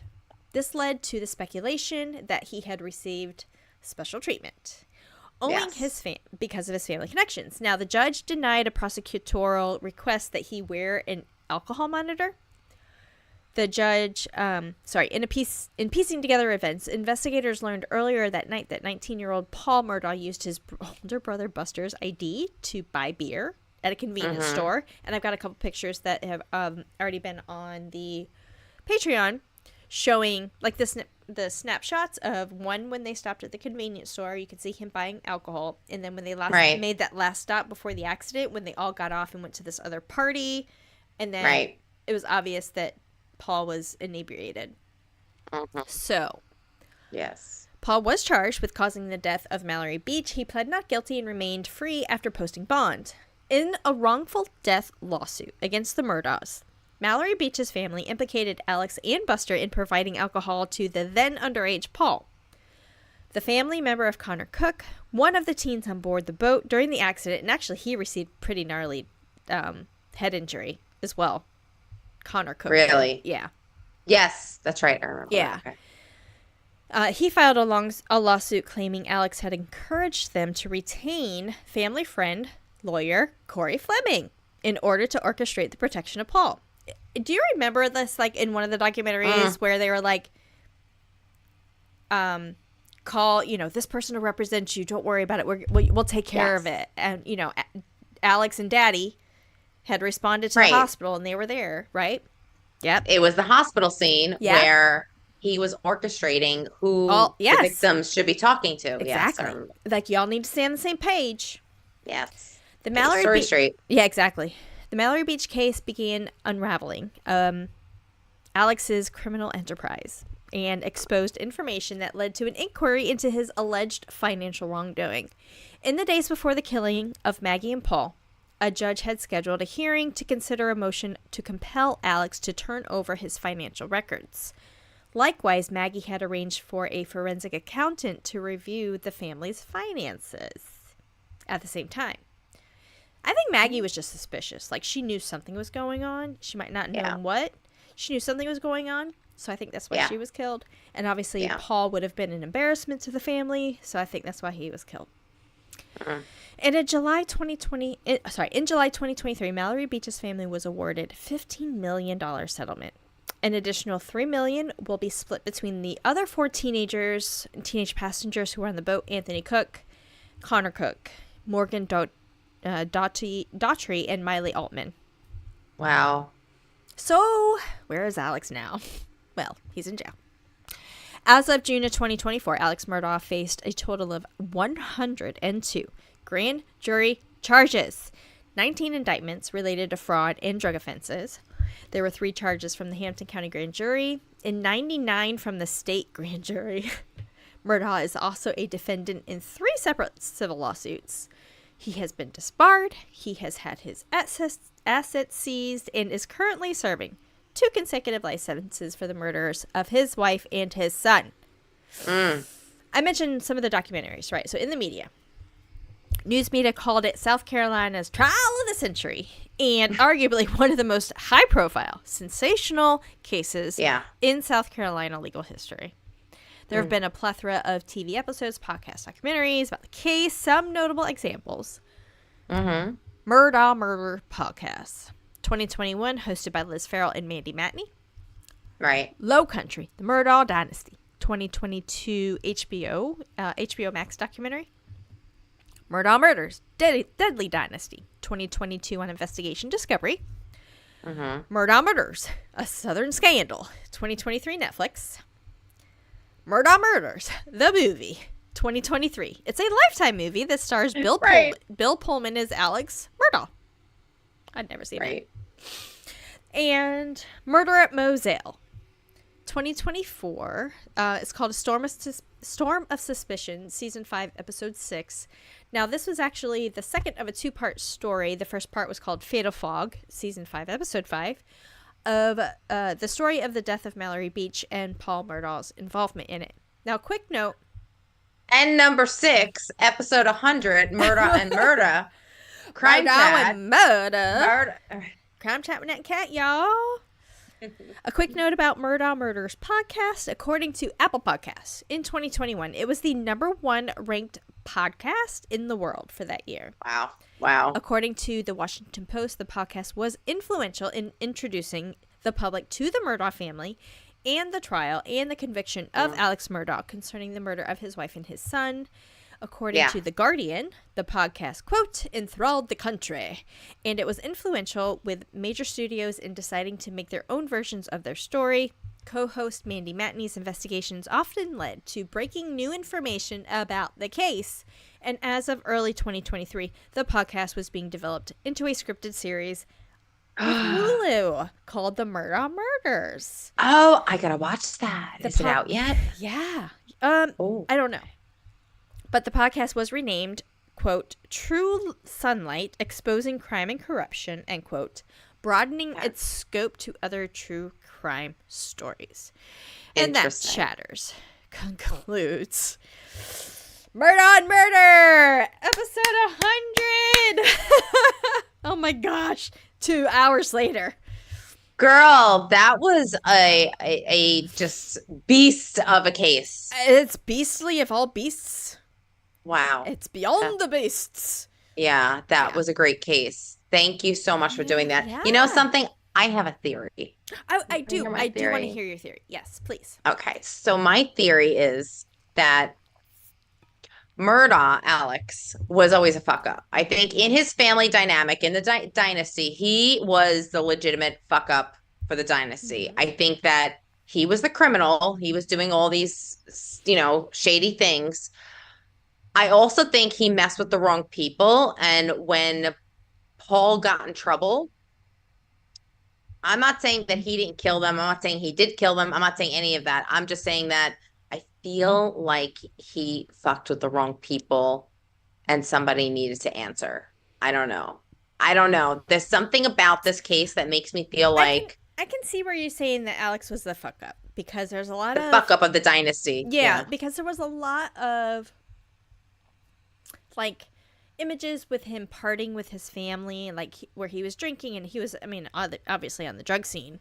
So, like, he was a partier. Yeah, I could totally see that. And his son, Paul, also had like, and he had a real issue with alcohol. And he even said his friends during the documentary, I think his friend Cook, the boyfriend of Mallory. Anthony Cook, Anthony Cook said that when Paul would drink, they would start calling him Timmy because he would be a completely different person. Alter ego would come out. Yeah. Yep. Right. Yep. This kid was seriously like had issues. And there were people would say like, oh, yeah, Alex would give his sons beer and they would drink on the ranch or whatever all the time. And I truly believe that like something went wrong. I think Paul fucked up. Definitely. I think the family was making the whole firm look bad. I think there was some bad people that were like, okay, now we need, you're either going to die or go to jail. So, but what if, Daddy in the hospital on the deathbed said, Alex, you've been a fuck up your whole life. You better fix this and make it right before I die. Yeah. Right. Or maybe once he died, the protection that Alex enjoyed was gone. Well, that's true too, because like, you know, Daddy would have been like, I'm not going to be around here. Like he already knew he was going, right? All that shit that your son had done, that you had done, the issue with your housekeeper, like you got to fix it, do something with it. Right. Because I'm not going to be here. Your clock is ticking. Yeah. Yeah. Yeah. Like Daddy's like, and I found it interesting too. Randy, the oldest brother, was the very first phone call. Older brother. But then they didn't act. They didn't do anything. The housekeeper knew enough to kind of like, the next step you do is leave, get in your car, and go see what's going on. Like his two siblings sat quiet and did not move, did not budge. I think they came to the crime scene. I just didn't include. I think so. Yeah. Yeah. Yeah. But, I mean, at that point in time, I mean, Alex, he wasn't in custody, but he was being questioned, like, by law enforcement, you know, at the time. Yeah. So he wouldn't have been able to have access to his brother. And the next day, Johnny said he was the one that cleaned up his nephew's tissues, brain tissues or whatever. So that's crazy. Such a deep story. So deep. Yeah. And the only way we could have gotten through this was on a live, because it is so deep. Right. Like this would have been a bitch to edit. I was just continuing. I'm like, there's no editing this. No, there's no editing. Y'all got it raw. You got it raw. You got it real. You got the Murdaugh and the Murdaugh.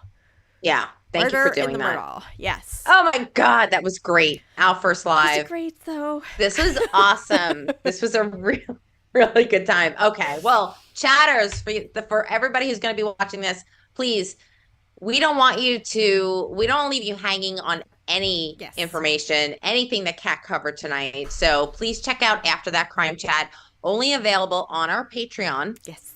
And it is on the After That Crime Chat are things that we post that have to do with pictures, our references that we used. That just kind of gives you an indication of like where else you can look, and also gives you the references of how we got our data, that we didn't just make shit up.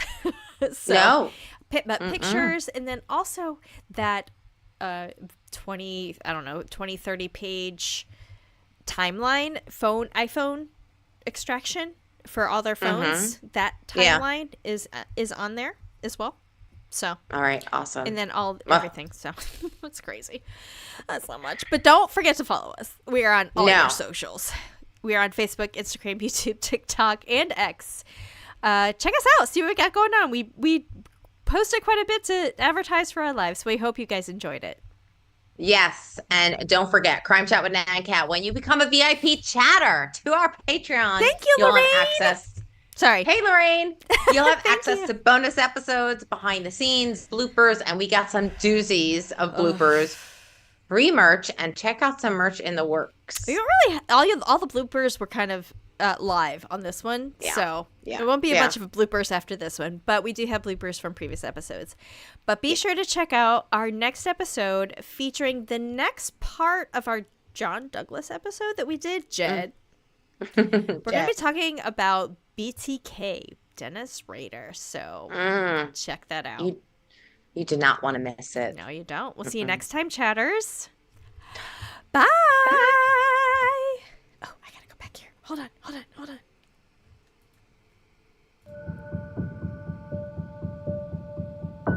Okay, it's playing. Cheers. Wait, shh.